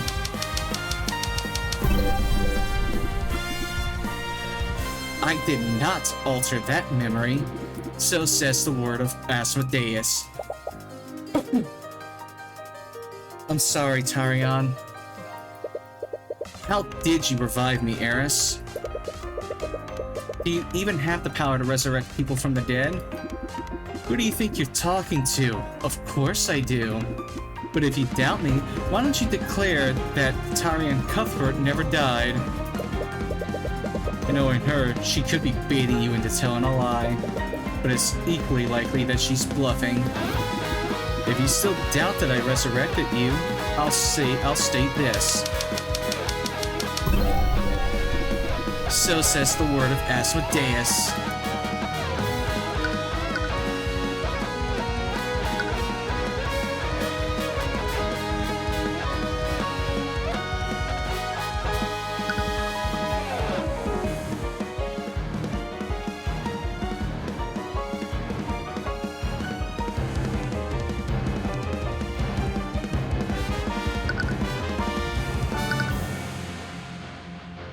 Yeah, but then again, I can't just simply take her at face value, and again, I can't doubt her because again, there's no way she can tell a lie. They are very strict on that, so I have to interpret. Why would you need to specify that beings of your power can do that? It is possible that it's not a simple or easy feat to accomplish. For example, would Marinath be able to resurrect a person from the dead using a contract? Let me say you're in trouble, I'll say it for you. So says the word of Horus. That's not the same as saying it was impossible for me to do it. But it would require a large amount of effort on your part. Perhaps. But recall my previous declaration, Celeste was there, and by all accounts, she concluded you were dead. How thoroughly did you check me? I have experience in first aid, and it was pretty bad. You weren't breathing and your heart was stopped. She tried to resuscitate you for several minutes, but to no avail. Right, there's no way your body could survive that long without oxygen and blood flow. And Eris just confirmed that Celeste spent several minutes trying to resuscitate you. But there has to be more to this than you're seeing. I'm thinking it's feigned death. You may have been able to resurrect me, but you had a far easier way to create that scenario. And luckily for you, Beatrice was there and under your control. Are you saying that Beatrice can resurrect people from the dead? No, the opposite is actually true. So says the word of Horus.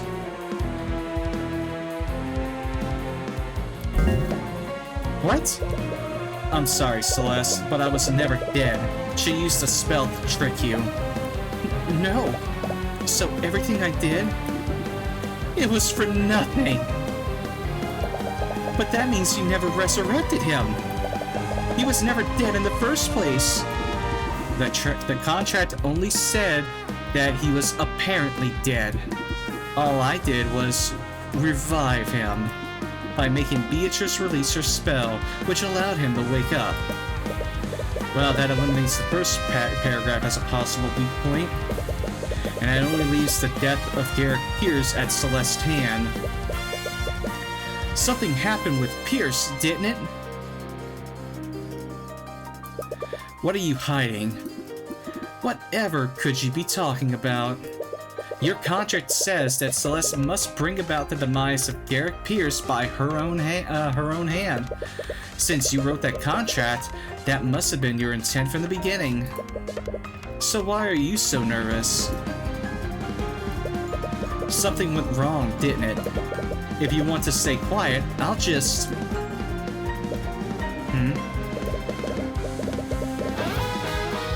All of this could be an elaborate trick to bait you into making a false statement. You need to be careful. You need to find out exactly what went wrong. Is it possible that Celeste didn't kill Garrick Pierce? Are you serious? He's the man who killed her adopted father, and he was slated to be executed next month. She didn't have a rational reason not to trade his life for yours. Yeah, as bad as it sounds, that wouldn't be a hard choice for me.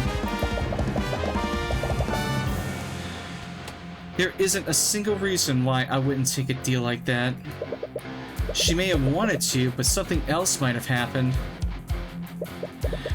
Perhaps Beatrice or Arya misinterpreted one of your commands and killed him against your wishes. You're making this so tedious.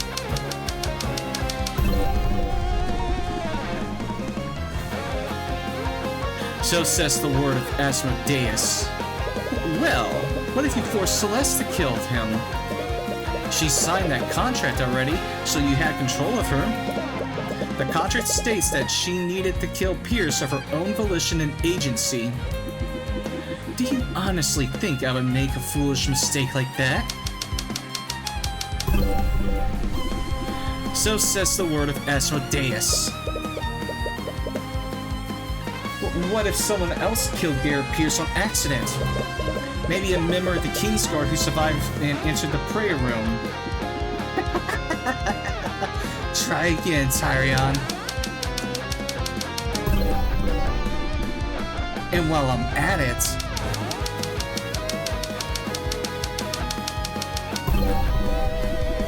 So says the word of Asmodeus.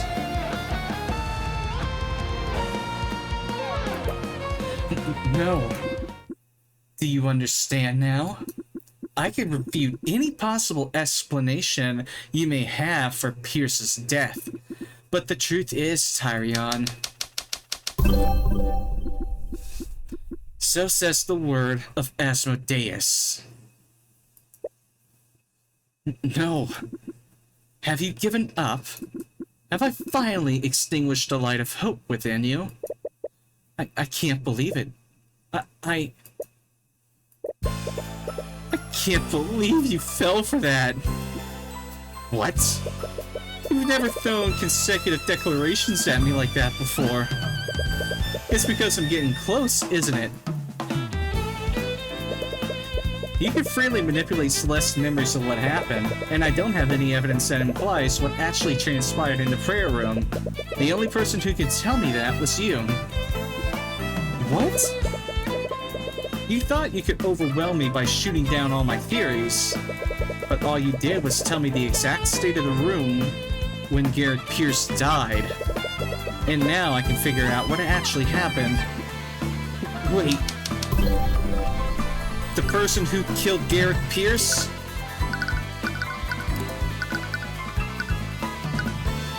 it was a suicide. Eris Ilmater, Empress of Discord? No, stop this. I'm not sure what could possibly drive him to do something like that. But when he was in the prayer room, Garrett Pierce chose to take his own life. What? You know what that means, don't you? But for the sake of it, I'll state it in a way that makes it abundantly clear. Stop this! Stop this right now! Celeste McCoy did not bring about the demise of Garrett Pierce by her own hand. So says the word of Horus. The conditions of your contract were impossible for Celeste to fulfill. That renders it logically invalid. That's checkmate, Eris. You filthy little...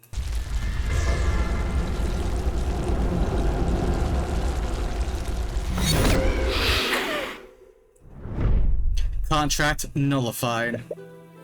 You're back! Does this mean you... I successfully nullified Celeste's blood contract. You look in your satchel and check the place where you've been keeping her contract. You only find a pile of ash, and it appears that it's completely disintegrated.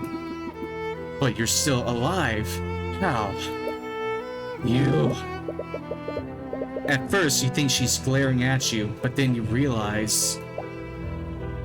Me? I could have accepted losing to a Heavensborn, but you? What are you talking about? Tyrion's the one that beat you. Wait, I remember what really happened now.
Very smart.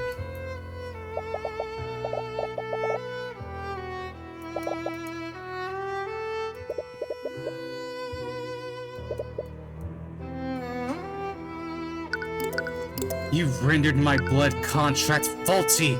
You ruined everything. And where did you get off acting like you're any better than them? What? Ideals? Righteousness? Don't give me that bullshit. I could have accepted losing to a Heavensborn, but you're human. You're a goddamned killer. All of you are rotten to your disgusting cores. You would all tear out each other's throats if I gave you the smallest reason to. Tyrion is the only person here with a trace of celestial self-righteous morality. If that's what you think of them, you really don't know anything about humanity. Celeste is far more than what you're saying. She's far more caring and empathic than I am, and I could never even come close. And it has nothing to do with whether I'm a Heavensborn or if she's a human. But I think I understand you a little more, Eris. Is that so? Let me ask you a question, Eris. Did you feel any amount of satisfaction when you killed my mother? What? So, you figured that out, did you? When you went on that little tirade about how much you enjoyed killing Heavensborn, I had some suspicions. And how does it feel, Tyrion? The person who killed your mother, the person who ruined your entire life, is standing right in front of you. What do you have to say? Nothing to say? Say something, damn it! I think all I feel for you right now is pity. Oh, that's rich. You pity me? Your existence is infinitesimal. Your existence is an infinitesimal moment in my eternal existence. And yet you put all of this effort into making me suffer. Well, was it everything you imagined it would be? Did it satisfy you at all? I bet you didn't feel anything when you killed my mother. It was just another drop of evil into your empty soul. I was excited. It was far too simple. I didn't truly make her suffer. That's why I didn't... Oh, is that right? Well, what if you did succeed in throwing me into despair? Would you have felt any sort of satisfaction? Of course Demons can't tell lies, Eris. You can't lie to us, and you can't lie to yourself. No, that can't... And that's why I pity you. You were fated to be evil from the moment of your creation, weren't you? That's why you hate humanity so much. You envy us. What did you just say? You're envious of humanity. You don't grow, you don't change, you can't become a better version of yourself. You can't. You're right, your existence probably will be eternal. You'll be eternally evil. And you'll be eternally unsatisfied and eternally pitiful. That's why you envy us, because you'll never be free from that fate. That is completely... You can't say it, can you? You can't refute my claim because it would be a lie.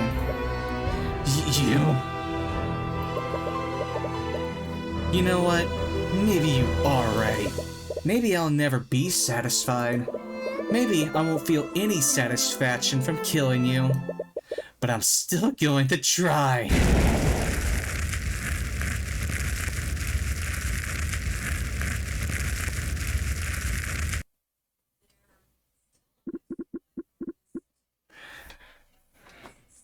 To think you would threaten violence in my presence, arrogant witch.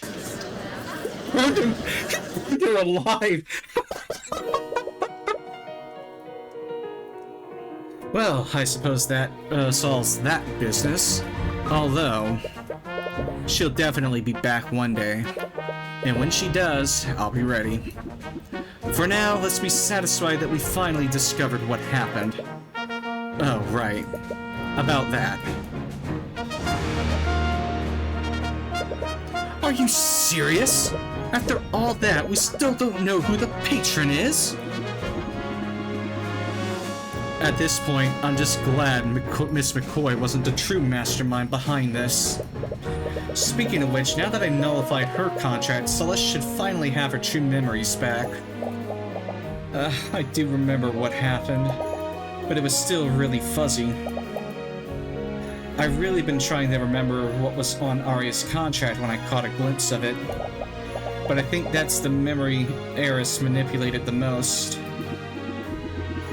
It's possible that she will need some time to fully recover from the Empress's demonic influence, but we don't have that kind of time.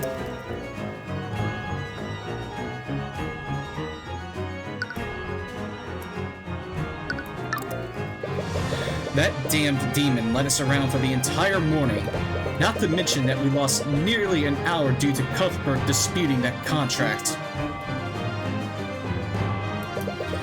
It's just past noon.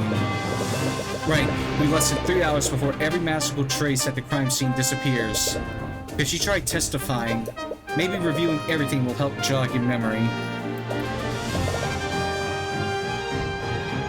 Okay, I'll do my best. Miss McCoy, could you try to remember what happened during your business with the Empress of Discord?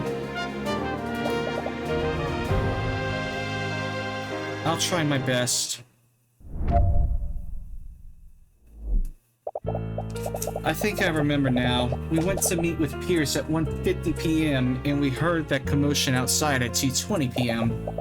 I saw Arya attacking the guards there, and I fought her for about 15 minutes before she broke past me. When I followed her into the prayer room, I found her there with Beatrice and Eris. They knocked Arya, Tyrion, and Pierce unconscious. I checked Tyrion's body and thought he was dead, but I realize now that Beatrice just cast feigned death on him. Anyways, Eris offered her deal to me, but I couldn't go through with killing Pierce. I think you know the rest. A few minutes after Pierce died, Aster, the Inquisition, and the Kingsguard showed up to arrest Arya. Aside from your conversation with Ilmater, that seems to match up with what we already knew. It appears we'll simply need to wait for Celeste's memories to return. He's clearly not okay with leaving his daughter vulnerable until then. Even if there's nothing apparently significant, I'd still like to cross-examine her. Go ahead, then.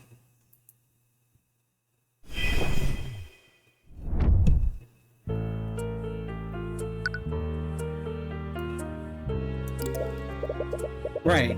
We now know for certain that the meeting was at 2 p.m. Yeah, she only changed my memories so she could trick all of us. Considering that my memories were intact, she must not have had the power to change them. Yes, she never actually used her demonic powers to revive you. She merely had Beatrice release the feigned death spell that she originally cast.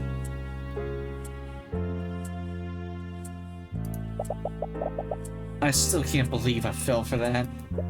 Anyways, who did you see attacking the guards?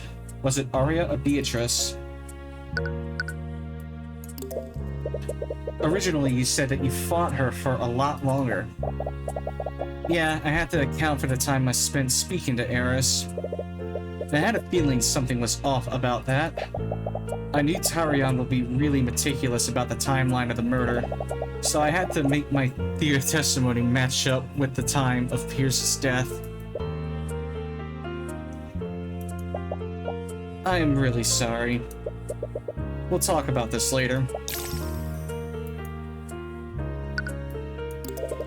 So we weren't wrong about Beatrice sneaking past you during your fight. Yeah, now that I look back on it, it was probably a distraction so Beatrice could sneak past me. What is it, Cuthbert? If the patron was working together with Eris, why would Eris use Beatrice to knock out Arya? I never thought of that. Frankly, I find it hard to believe that the patron willingly went along with the Empress's convoluted plan.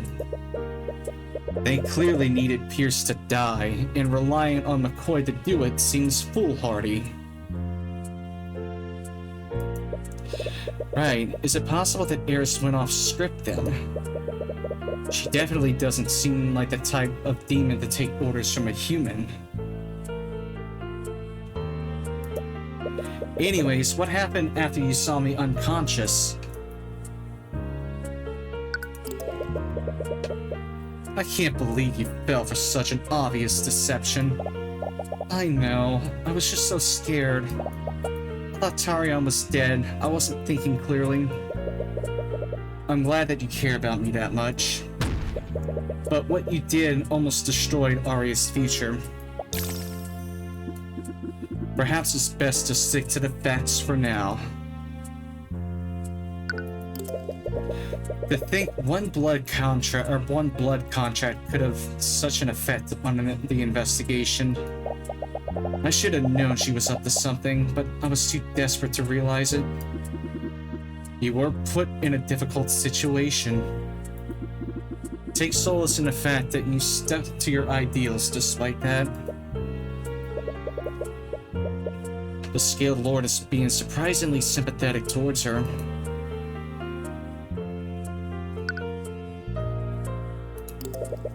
This must have been after they went to investigate the fire in the common room.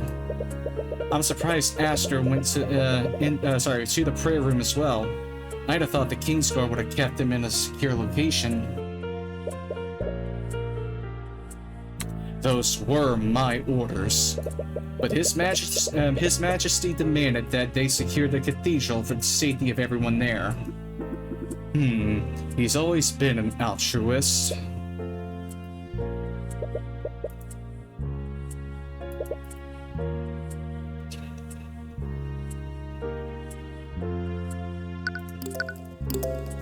Her testimony doesn't appear to add any new information, but between the multiple murders of Eris, and Eris changing people's memories, there might be something you've missed.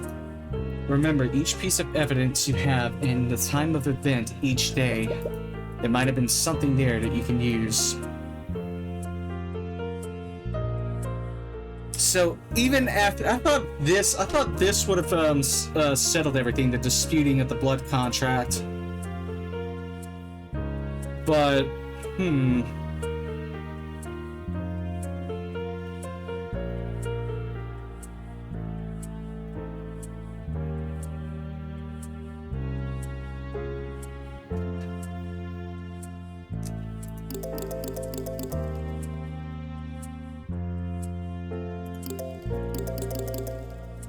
okay, well, hold on. I gotta use the restroom. I'll be right back.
Okay, I'm back.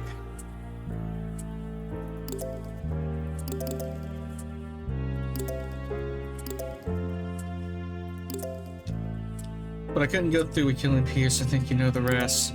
A few minutes after Pierce died, Aster, the Inquisition, and the Kingsguard showed up to arrest Arya.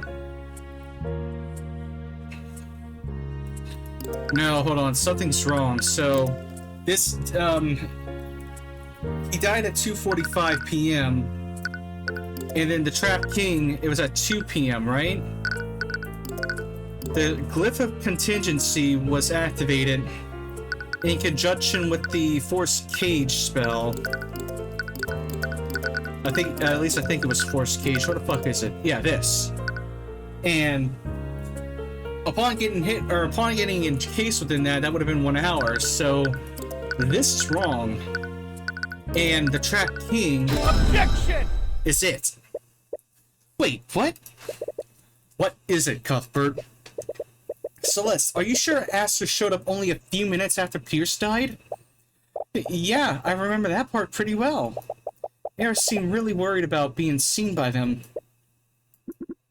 Have you figured something out, Mr. Cuthbert? It's just that... May I remind you that we are extremely pressed for time? Stop wasting our time and just say what you want to say. Celeste, Garrett Pierce died at 2:45 p.m. and Aster showed up in the prayer room only a few minutes after.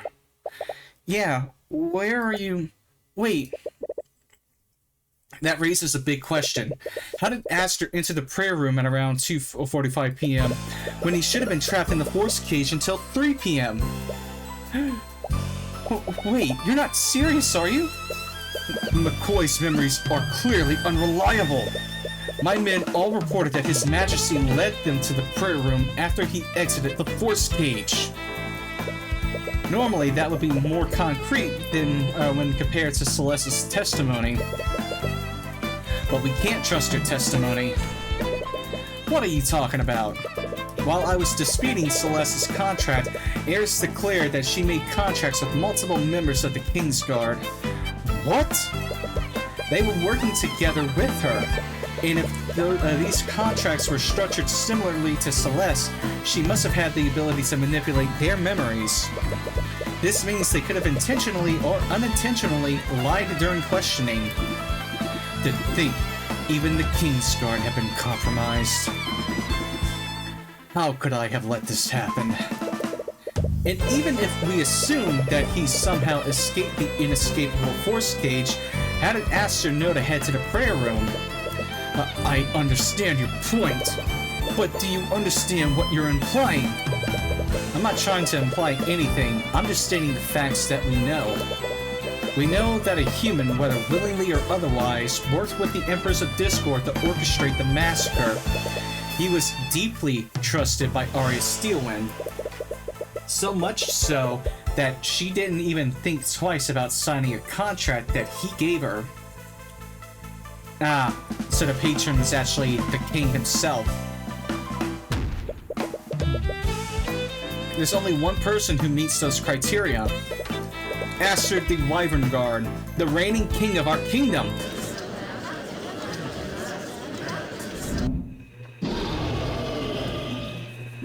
Order! I will have order. Mr. Cuthbert, do you understand the weight of this accusation? The claim that the king collaborated with a demon in any capacity is no small thing. I do, but I'm hoping this is all a misunderstanding. After all, Eris's goals seem to be nothing beyond sowing as much discord as possible. She made us believe that Celeste and Arya were both murderers. I want to save Arya, but I also want to believe in the people who believed in me. If Aster has information that can save Arya, we have to find it. Very well, then. I suppose it's only right, then, with everything that has transpired, that the king should make his truth known. I agree, and I wouldn't have it any other way. Kingsguard, please escort His Majesty to the stand.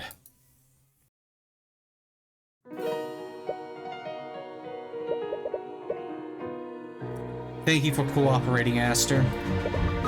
Of course, I understand your position, Mr. Cuthbert. I am hoping you can shed some light on how Arya came to be under the blood contract in the first place. It's possible Eris tricked you somehow and made you carry out the massacre. There has to be something we're not seeing, despite the what the evidence points to. Evidence? You're referring to Celeste's testimony, am I correct? I'm sorry to say this, but are you sure we can trust her testimony? We can trust her now. She's no longer under the effects of a blood contract, which you claim no longer exists. But only you had the power to manifest them in the first place. What are you getting at? I'm sorry, Mr. Cuthbert, but I suppose what I mean is, after everything that just happened, how can we trust you? What? You disappeared for quite some time to who knows where. And the only person who was there with you was Celeste, and a demon who can clearly alter people's memories. Isn't it a little convenient she was burnt to a crisp almost immediately after your return? She said it multiple times that didn't actually kill her. And now you're singling me out as the patron, the one ultimately responsible for the murders of Von Sanctus and Sybil. If that demon made you into her puppet, wouldn't this be exactly what she wanted?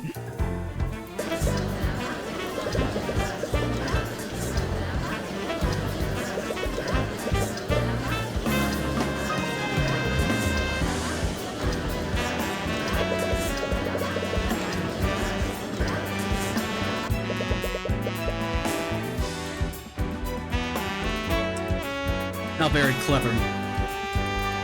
You could feel the room turning against you. Even the scaled lord looks away. Sorry, I didn't mean to insult you after everything you've done, but I suppose there's one way to confirm your theory. And what's that? Use your divine edict on me, just like you've done several times before. If I was truly in league with that demon, shouldn't I have a contract with her? It will appear, even if I was made to forget about it. Wait, that's right. We already tried that before and it didn't work. Which means he definitely doesn't have a contract with her. Why aren't you doing it? I can't. I already tried and nothing appeared. I see. I'm sorry, Mr. Cuthbert.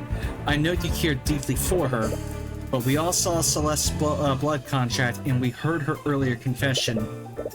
Not to mention, we have no way of knowing whether Celeste is truly free from Eris's influence.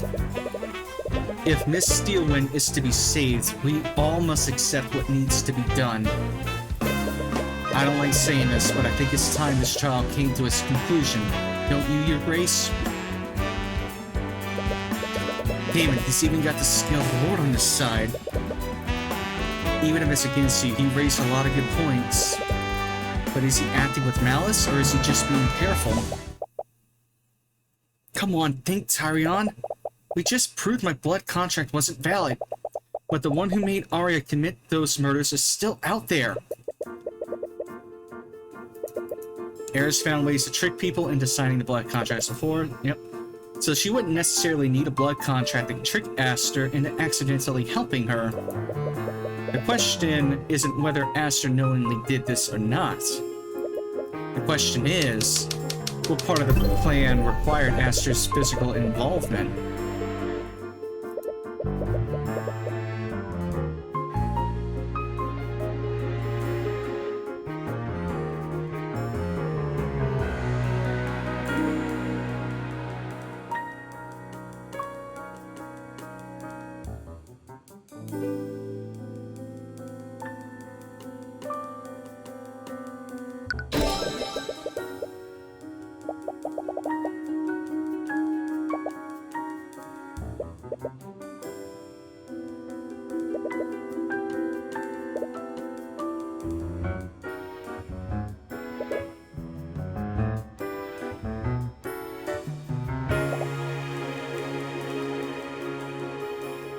Okay, sorry about that. Was eaten. If I was teasing her about it, it might have been related to her relationship with Aster.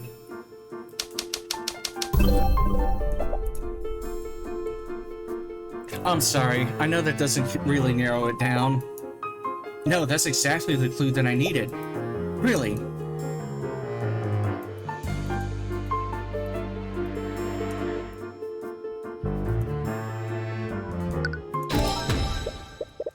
Aster, there's one piece of physical evidence that proves you were involved in this. Really?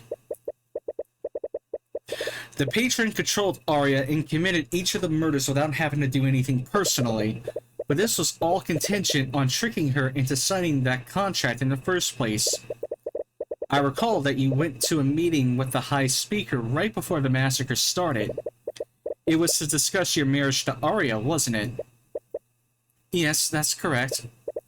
Aster, the blood contract that Arya signed needed to look a lot like a normal legal document, but I just realized something while reading it. The language would have made sense under a different context. In that contract, Arya gave you her mind, body, and soul. It would bind her to you so long as you both live. Wait, are you saying... No. In other words, till death do you part.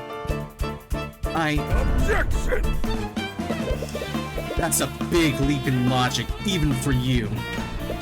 Whoever tricked my daughter would have surely destroyed the evidence by now. Demon went out of her way to destroy her memories of signing it.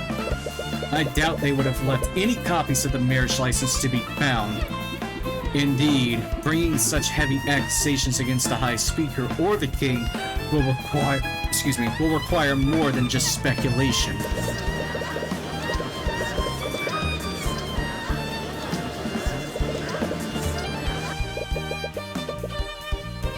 I have more than just speculation, Your Grace, and I have a copy of it. But your Divine Edict only recreates the terms of the blood contract, not the material that it was written on. The original document wouldn't be visible on your copy. That wasn't the copy I was talking about, Aster. What? Don't you wonder how I knew about that blood contract?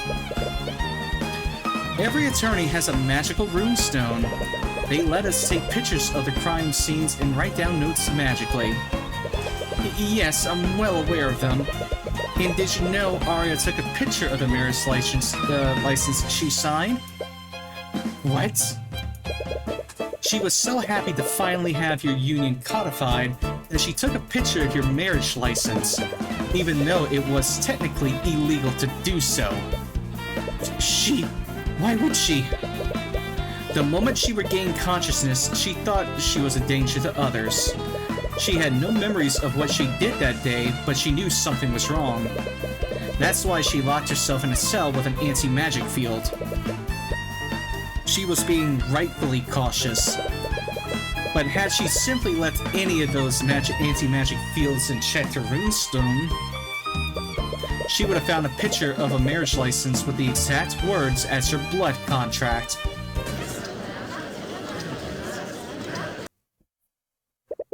So I'll ask you this, Aster. Who gave that marriage license to her? Was it you or the High Speaker? If you don't want to answer, we can drag the truth out of you. Don't bother. No, so it really was you. Tell me, Mr. Cuthbert, do you know what the best kind of lie is? The kind that's hardest to disprove. No, not quite. It's the kind where you won't even try. The best kind of lie is the one you want to believe in. The truth can be right in front of you, but it will make you look away. If I recall correctly, McCoy made you experience that firsthand today. Your Majesty, what are you? I'm done with this farce. I'm not sure if we brought the High Speaker to the stand, Cuthbert would just deduce what happened anyways. I'm sure if we brought the High Speaker to the stand, Cuthbert would just deduce what happened anyways. It was always going to end this way, I suppose. Perhaps I was just lying to myself. You're high... No. Aster, you whelp. Are you saying that it was you? You used my daughter to commit mass murder? I did, Lucio. What of it? How could you? And what right do you have to judge my actions, oh great scaled lord? I was only cleaning up the mess you created. And if it weren't for Eris's little games, I would have done it in a much cleaner manner. Pardon me. No, I think I'll be pardoning myself. You can't be serious. I am the King of Wyvengard, am I not? Is that not my right? You're insane. Tell me, does this terrify you all? To know that I can do whatever I please with no one who can stop me? Is this not what you've been doing to the rest of this country? Do you seriously expect to get away with this? I do. And who has the power to stop me? The Scaled Lord? Yes, exactly him. That's why he hosted this trial in the first place. His authority is above yours. I didn't ask who could stop me, Tyrion. I asked who was going to.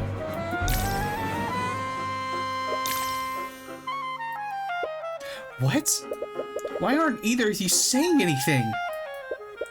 Yes, Rathalion, have me arrested. Put my 7-year-old brother on the throne. I'm sure the history will tell you exactly how a kingdom fares when a child sits on the throne. Or would you take the throne for yourself? You spent all those centuries huddled away in this ruined city. I am certain you know exactly what problems this nation is facing and what needs to right itself. Rathalion! I'm sorry, Mr. Cuthbert. I came here to do what was best for my people. I may not know the best course before me, but I know with painful certainty that it is not to seize control of this nation. I will not take that responsibility again. Nor will I trust that responsibility onto those who would not have it. Not really surprising. From everything I've seen, negligence has been your one consistent trait. And what about you, Lucio? Are you going to try to depose me? The beloved prince, now king of Wyvengard? Or did you forget the people of this nation love me and hate you? I hear you're very skilled at arguing, Tyrion, but I doubt even you can make the public see that as anything other than a military coup. Can you imagine Grand General Lucio deposing the new King of Wyvengard before the previous king's body is even interred? I wonder just how bloody of a civil war that would plunge this nation into.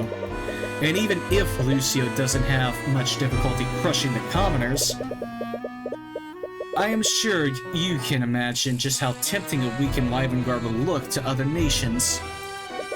Damn it! By killing Sybil and Von Sanctus, he let the power vacuum that only he could fill. Aster, you're holding the entire kingdom hostage! I am merely consolidating power where it belongs, in the hands of a kind and benevolent ruler, who is finally going to fix this nation. You murdered several people, consorted with demons, and enslaved your own fiancée. I'm sure that to you, my actions may seem evil and unforgivable. But to those in the Wyvengard nobility, I doubt that I'm even the first to do such a thing. This is just politics. And I think that makes checkmate, Cuthbert. I can't believe it. I've always wanted to say that. What are you all doing? Are you just gonna let him get away?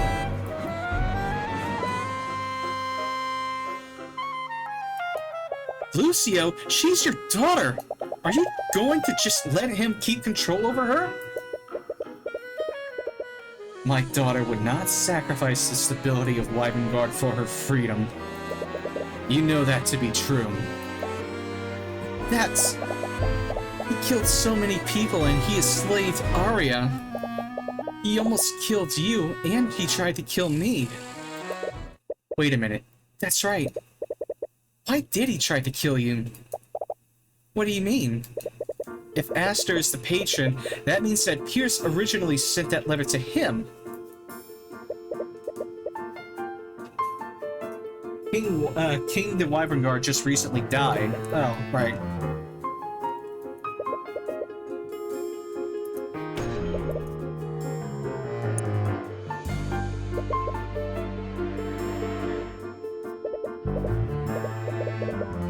If you were his half-sister, you wouldn't have a claim to the throne. So why would he go to so much trouble to kill Pierce and you? Maybe he just wanted to make sure? But he wouldn't have had Eris kill Pierce personally if it wasn't important. He needed both you and Pierce to die during the massacre. Which means you two were just as important targets as Von Sanctus and Sybil. Okay, but my potential claim to the throne would be the only reason why he'd be scared of me. If that wasn't a problem, why would he be so scared of Pierce's blackmail?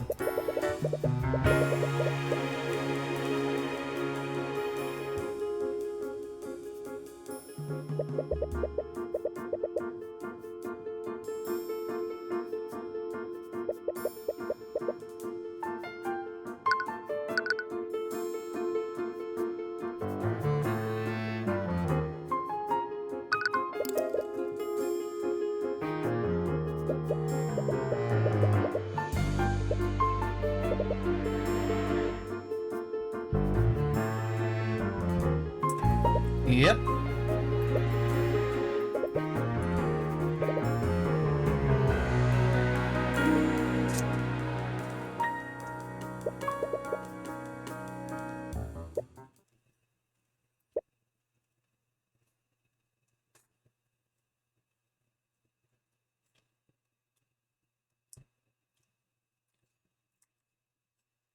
Wait. Celeste's father? That's none other than Rathalion the Scaled Lord.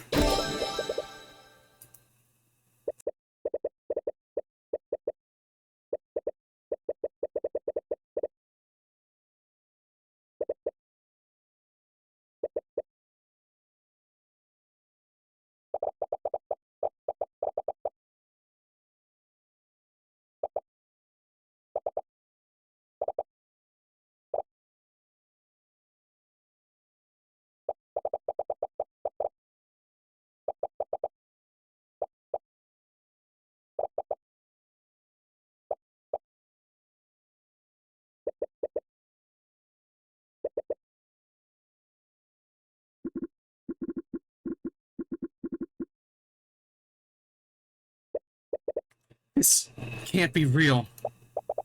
What? What is it, Tyrion? It's absolutely crazy, but it also makes a lot of sense. Her ridiculous strength, her natural talent of learning magic, she inherited all of it from him. Are you okay? You got really pale all of a sudden. Once you reveal this, there's no going back for her. Do you even have any rights to do this to her? No. Arya's freedom rides on this. And as much as it pains you, this is the only way to save her and Wyvern. I'm sorry, Celeste. But why are you apologizing? What I'm about to do could change your entire life, possibly in a way you don't want it to. It will place an unimaginable responsibility on your shoulders, but it's the only way to save Arya and stop him. So, I'm sorry. Please forgive me for doing this. Do you think one little life-changing event could ever change how I feel about you? Are you sure? I owe you an Arya for what I did. But this is... We need to do this to save Arya, right? It's partly my fault she's in this situation. But if my life is really going to change because of this, just promise me something. What is it? Take responsibility for what you're about to do. Of course, I was always going to do that, regardless of what happened. Good. Are you two done flirting with each other? If you have nothing else to say, stop wasting all of our time. Aster? I know who Celeste's father is. Wait, really? What? No, you're bluffing. You have to be. Why don't we test that theory then? You said that no one could contest your rule of Wyvern aside from the Scaled Lord. But there's one more person, isn't there? What are you talking about? Only the Scaled Lord has the political power to override the will of the king. And his kin, Lucio? Yes, I suppose that's...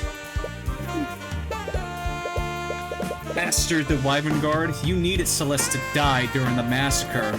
It's because her existence would always pose a threat to your rule. Are you serious?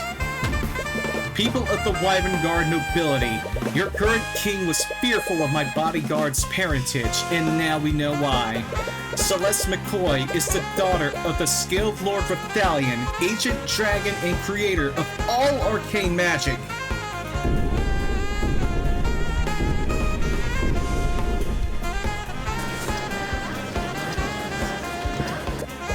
Judging from your reaction, I'm right, aren't I? I'm half dragon? Well, I'm apparently part angel, so you're in good company. So, that demon was speaking the truth. Aster the Wyvern Guard?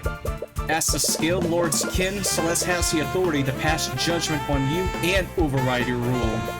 And when you're gone, she will take your place as the ruler of Wyvern Guard. Miss McCoy, think about this. Can you even begin to grasp what it takes to lead a nation, much less this broken one? You'll find this crown no less blinding than any blood contract. Just tell me one more thing, Aster. Why did you do this to Arya? She trusted you. She loved you. You could have changed Wyvern Guard together with her. And you could have done it all without having to do any of this. Is that what you really think? I suppose you would. You probably also think Tyrion is the first person to try to change this nation while still working within its laws. There's nothing wrong with having ideals and working within the law. My father was like that too. He was a man of ideals once. But I watched for my whole life as he was forced to compromise on everything he believed in, one ideal after another. It was to keep the peace. We must maintain the stability between the noble houses to uphold the law and order. And do you know who paid the price every time? Not him, not me, not any of the nobles gathered here. No, the person who paid the price were the common folk. The kind of people you two were always trying to save.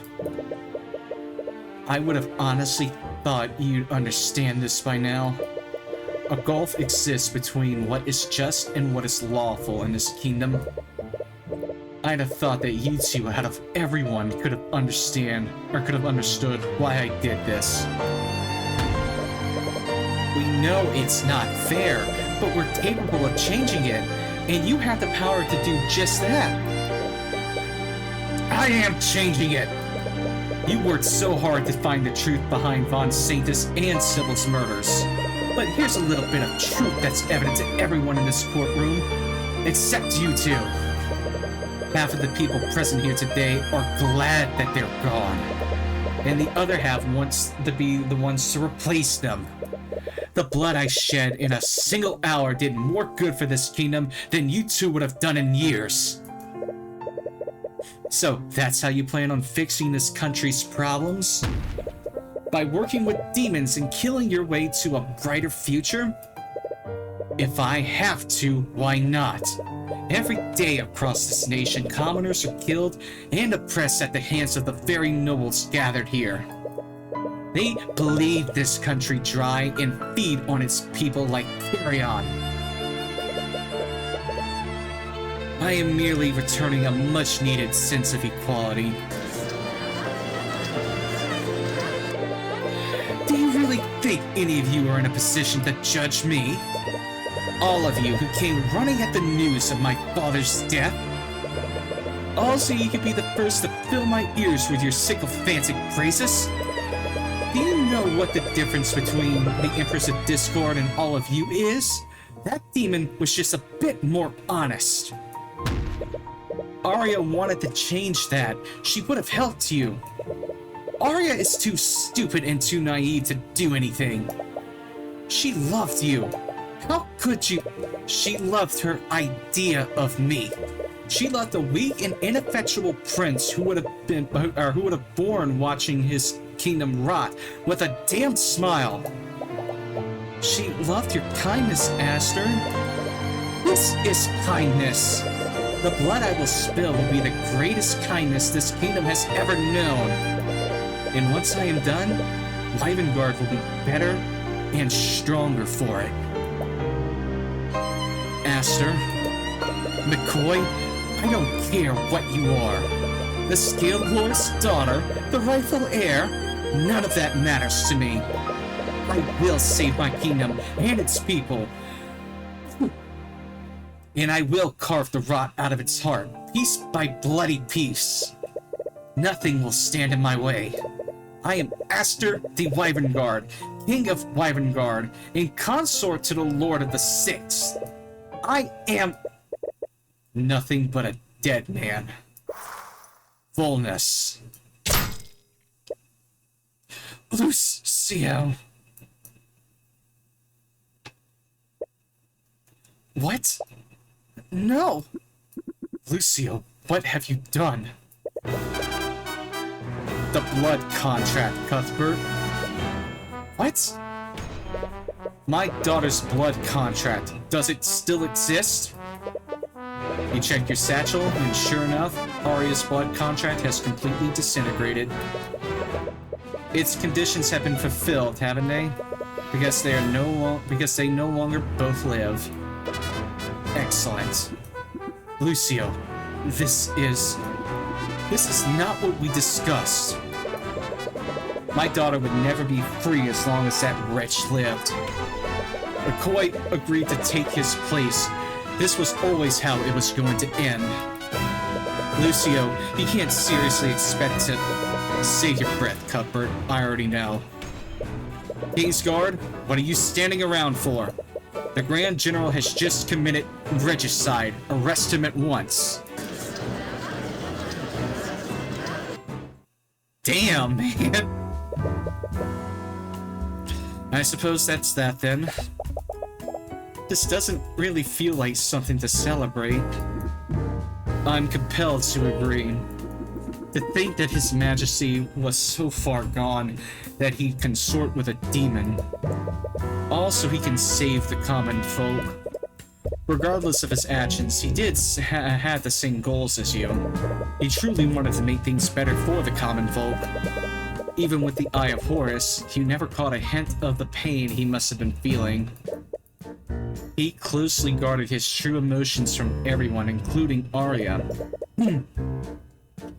No wonder Eris was able to manipulate him. You, of all people, know exactly how she can exploit that kind of weakness. Nevertheless, it's apparent that there's no need to continue this trial. Although it's clear our work is only just beginning.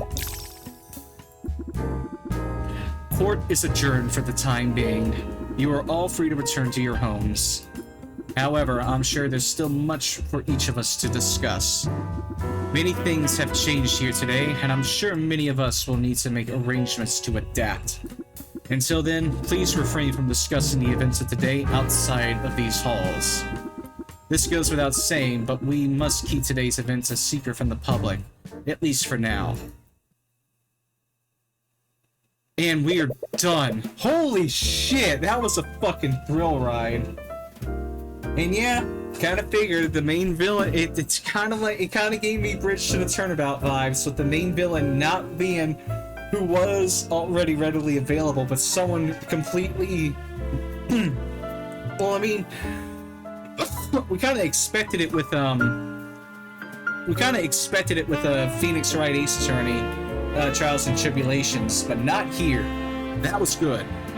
Anyways, we should be done with this game after this, after we hit the credits.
Yeah, and you literally shut the demon out of the way like she was nothing. I fucking love that.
What?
Yeah, but now that we're wrapping up this whole story, the Sybil family didn't fucking do much.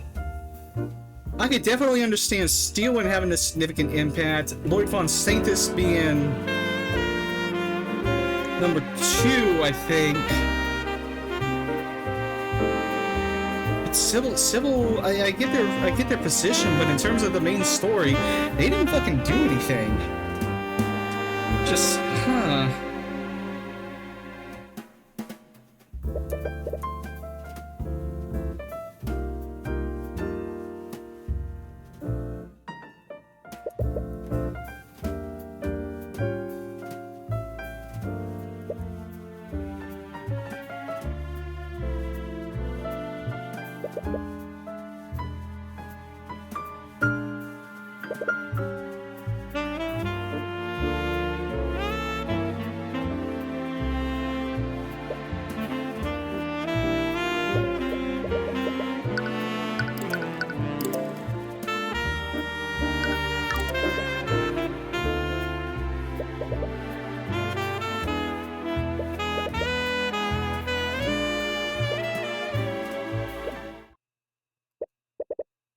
Wait, what the f-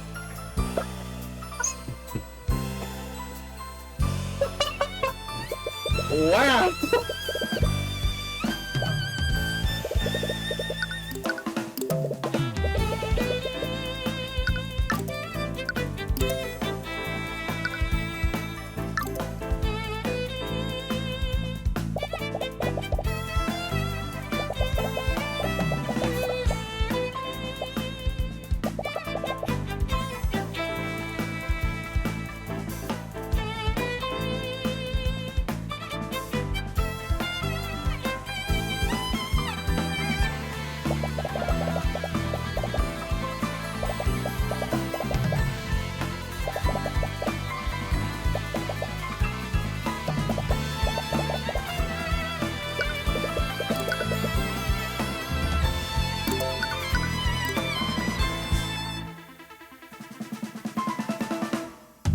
Okay, so probably shouldn't mess with this though.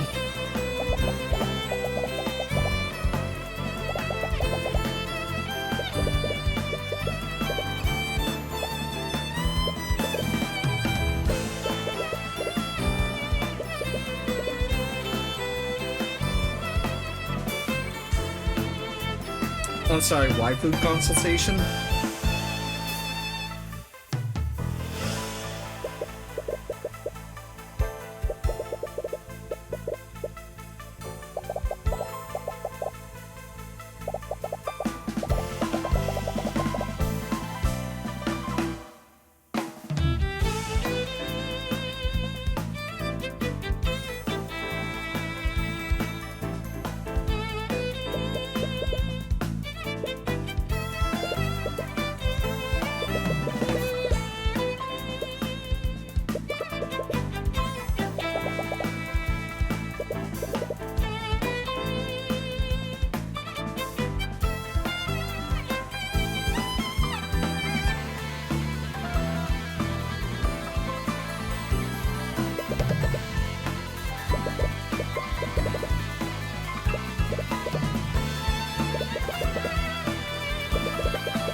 John Van Doren?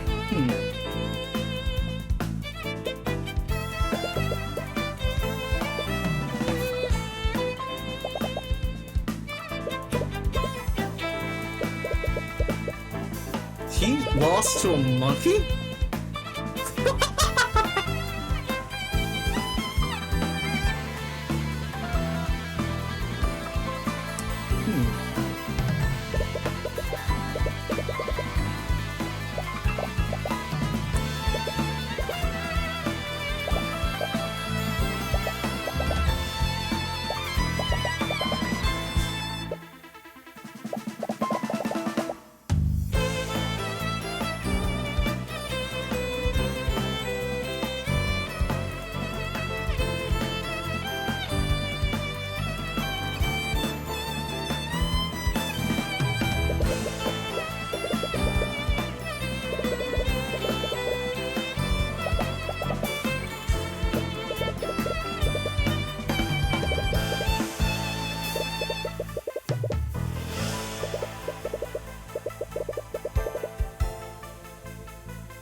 Yeah.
Lord of the Ninth?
I see that the occupation has now changed from bodyguard to queen.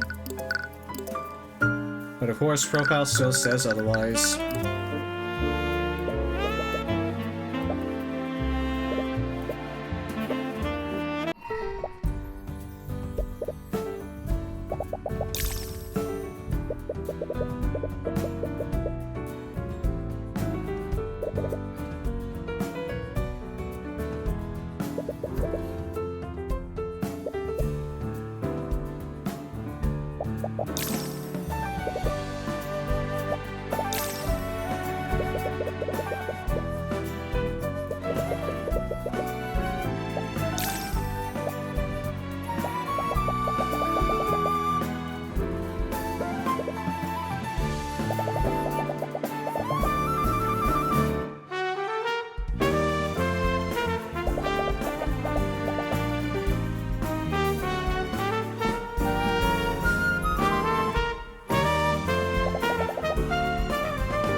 Let's keep in mind that they were on a boat this whole time, right?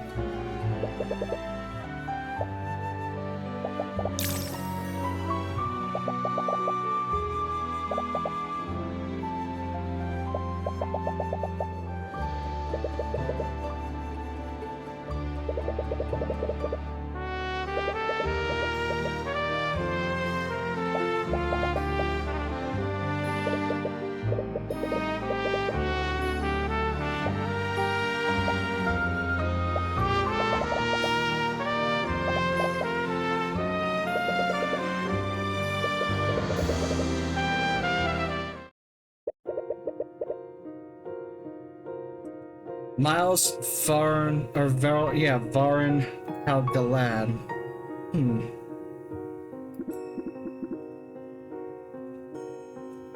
Alias Stormwake?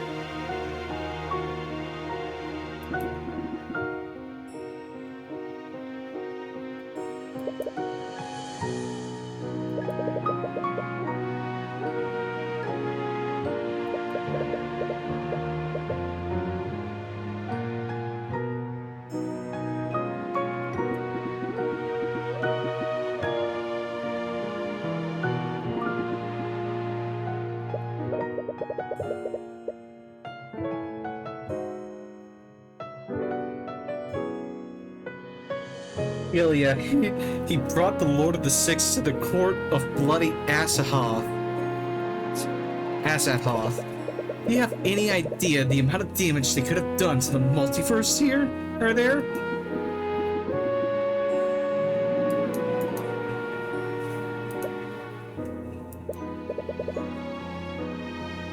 Oh, I thought it was the Eye of Horus, but now I'm finding out he has the Eye of Odin.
So something much larger than us is afoot. And if it weren't for that, it would have been it would have ended on a perfectly on a perfect note here. But now there has to be more to this. Oh well. I am glad to say that we are finally done with this game. I enjoyed the last case. Last case was fucking awesome. So the next game that I have on my list. Hang on one second. Let me try to pull that up.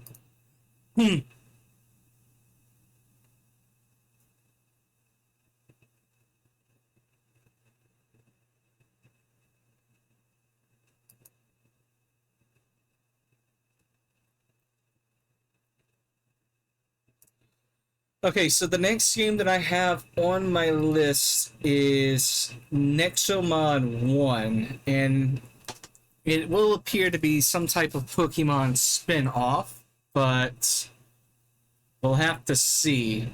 Let me hurry up and do some updating on the Discord side, and then I'll have to take a step away from my computer for a little bit, because I am going to need a break after, now that we've finally got that all done.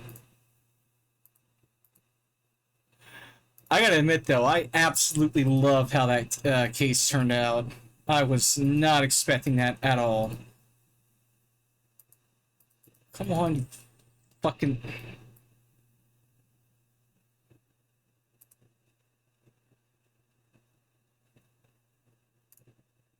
There we go.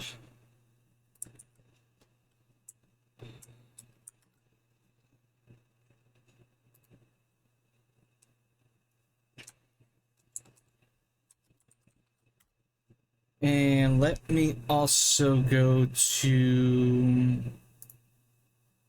I'm going to try to update the message. Nexomon, where the hell is that? Okay, it's this. I especially love, though, the fourth wall breaking moment for getting the testimony wrong against Eris. That one was funny. That one was good.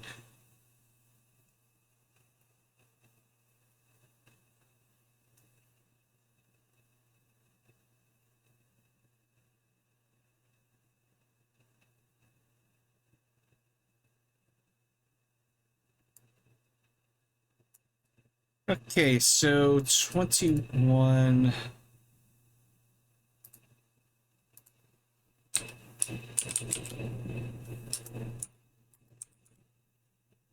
And the next game has been decided.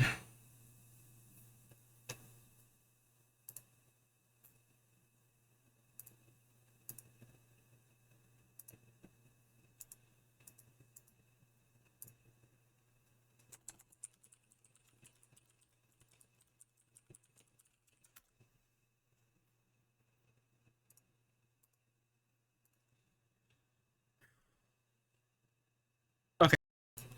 Okay. So, got that done. Give me a few minutes. I'll be right back. And when I do return, we are going to get... we're going to get started on Nexomon.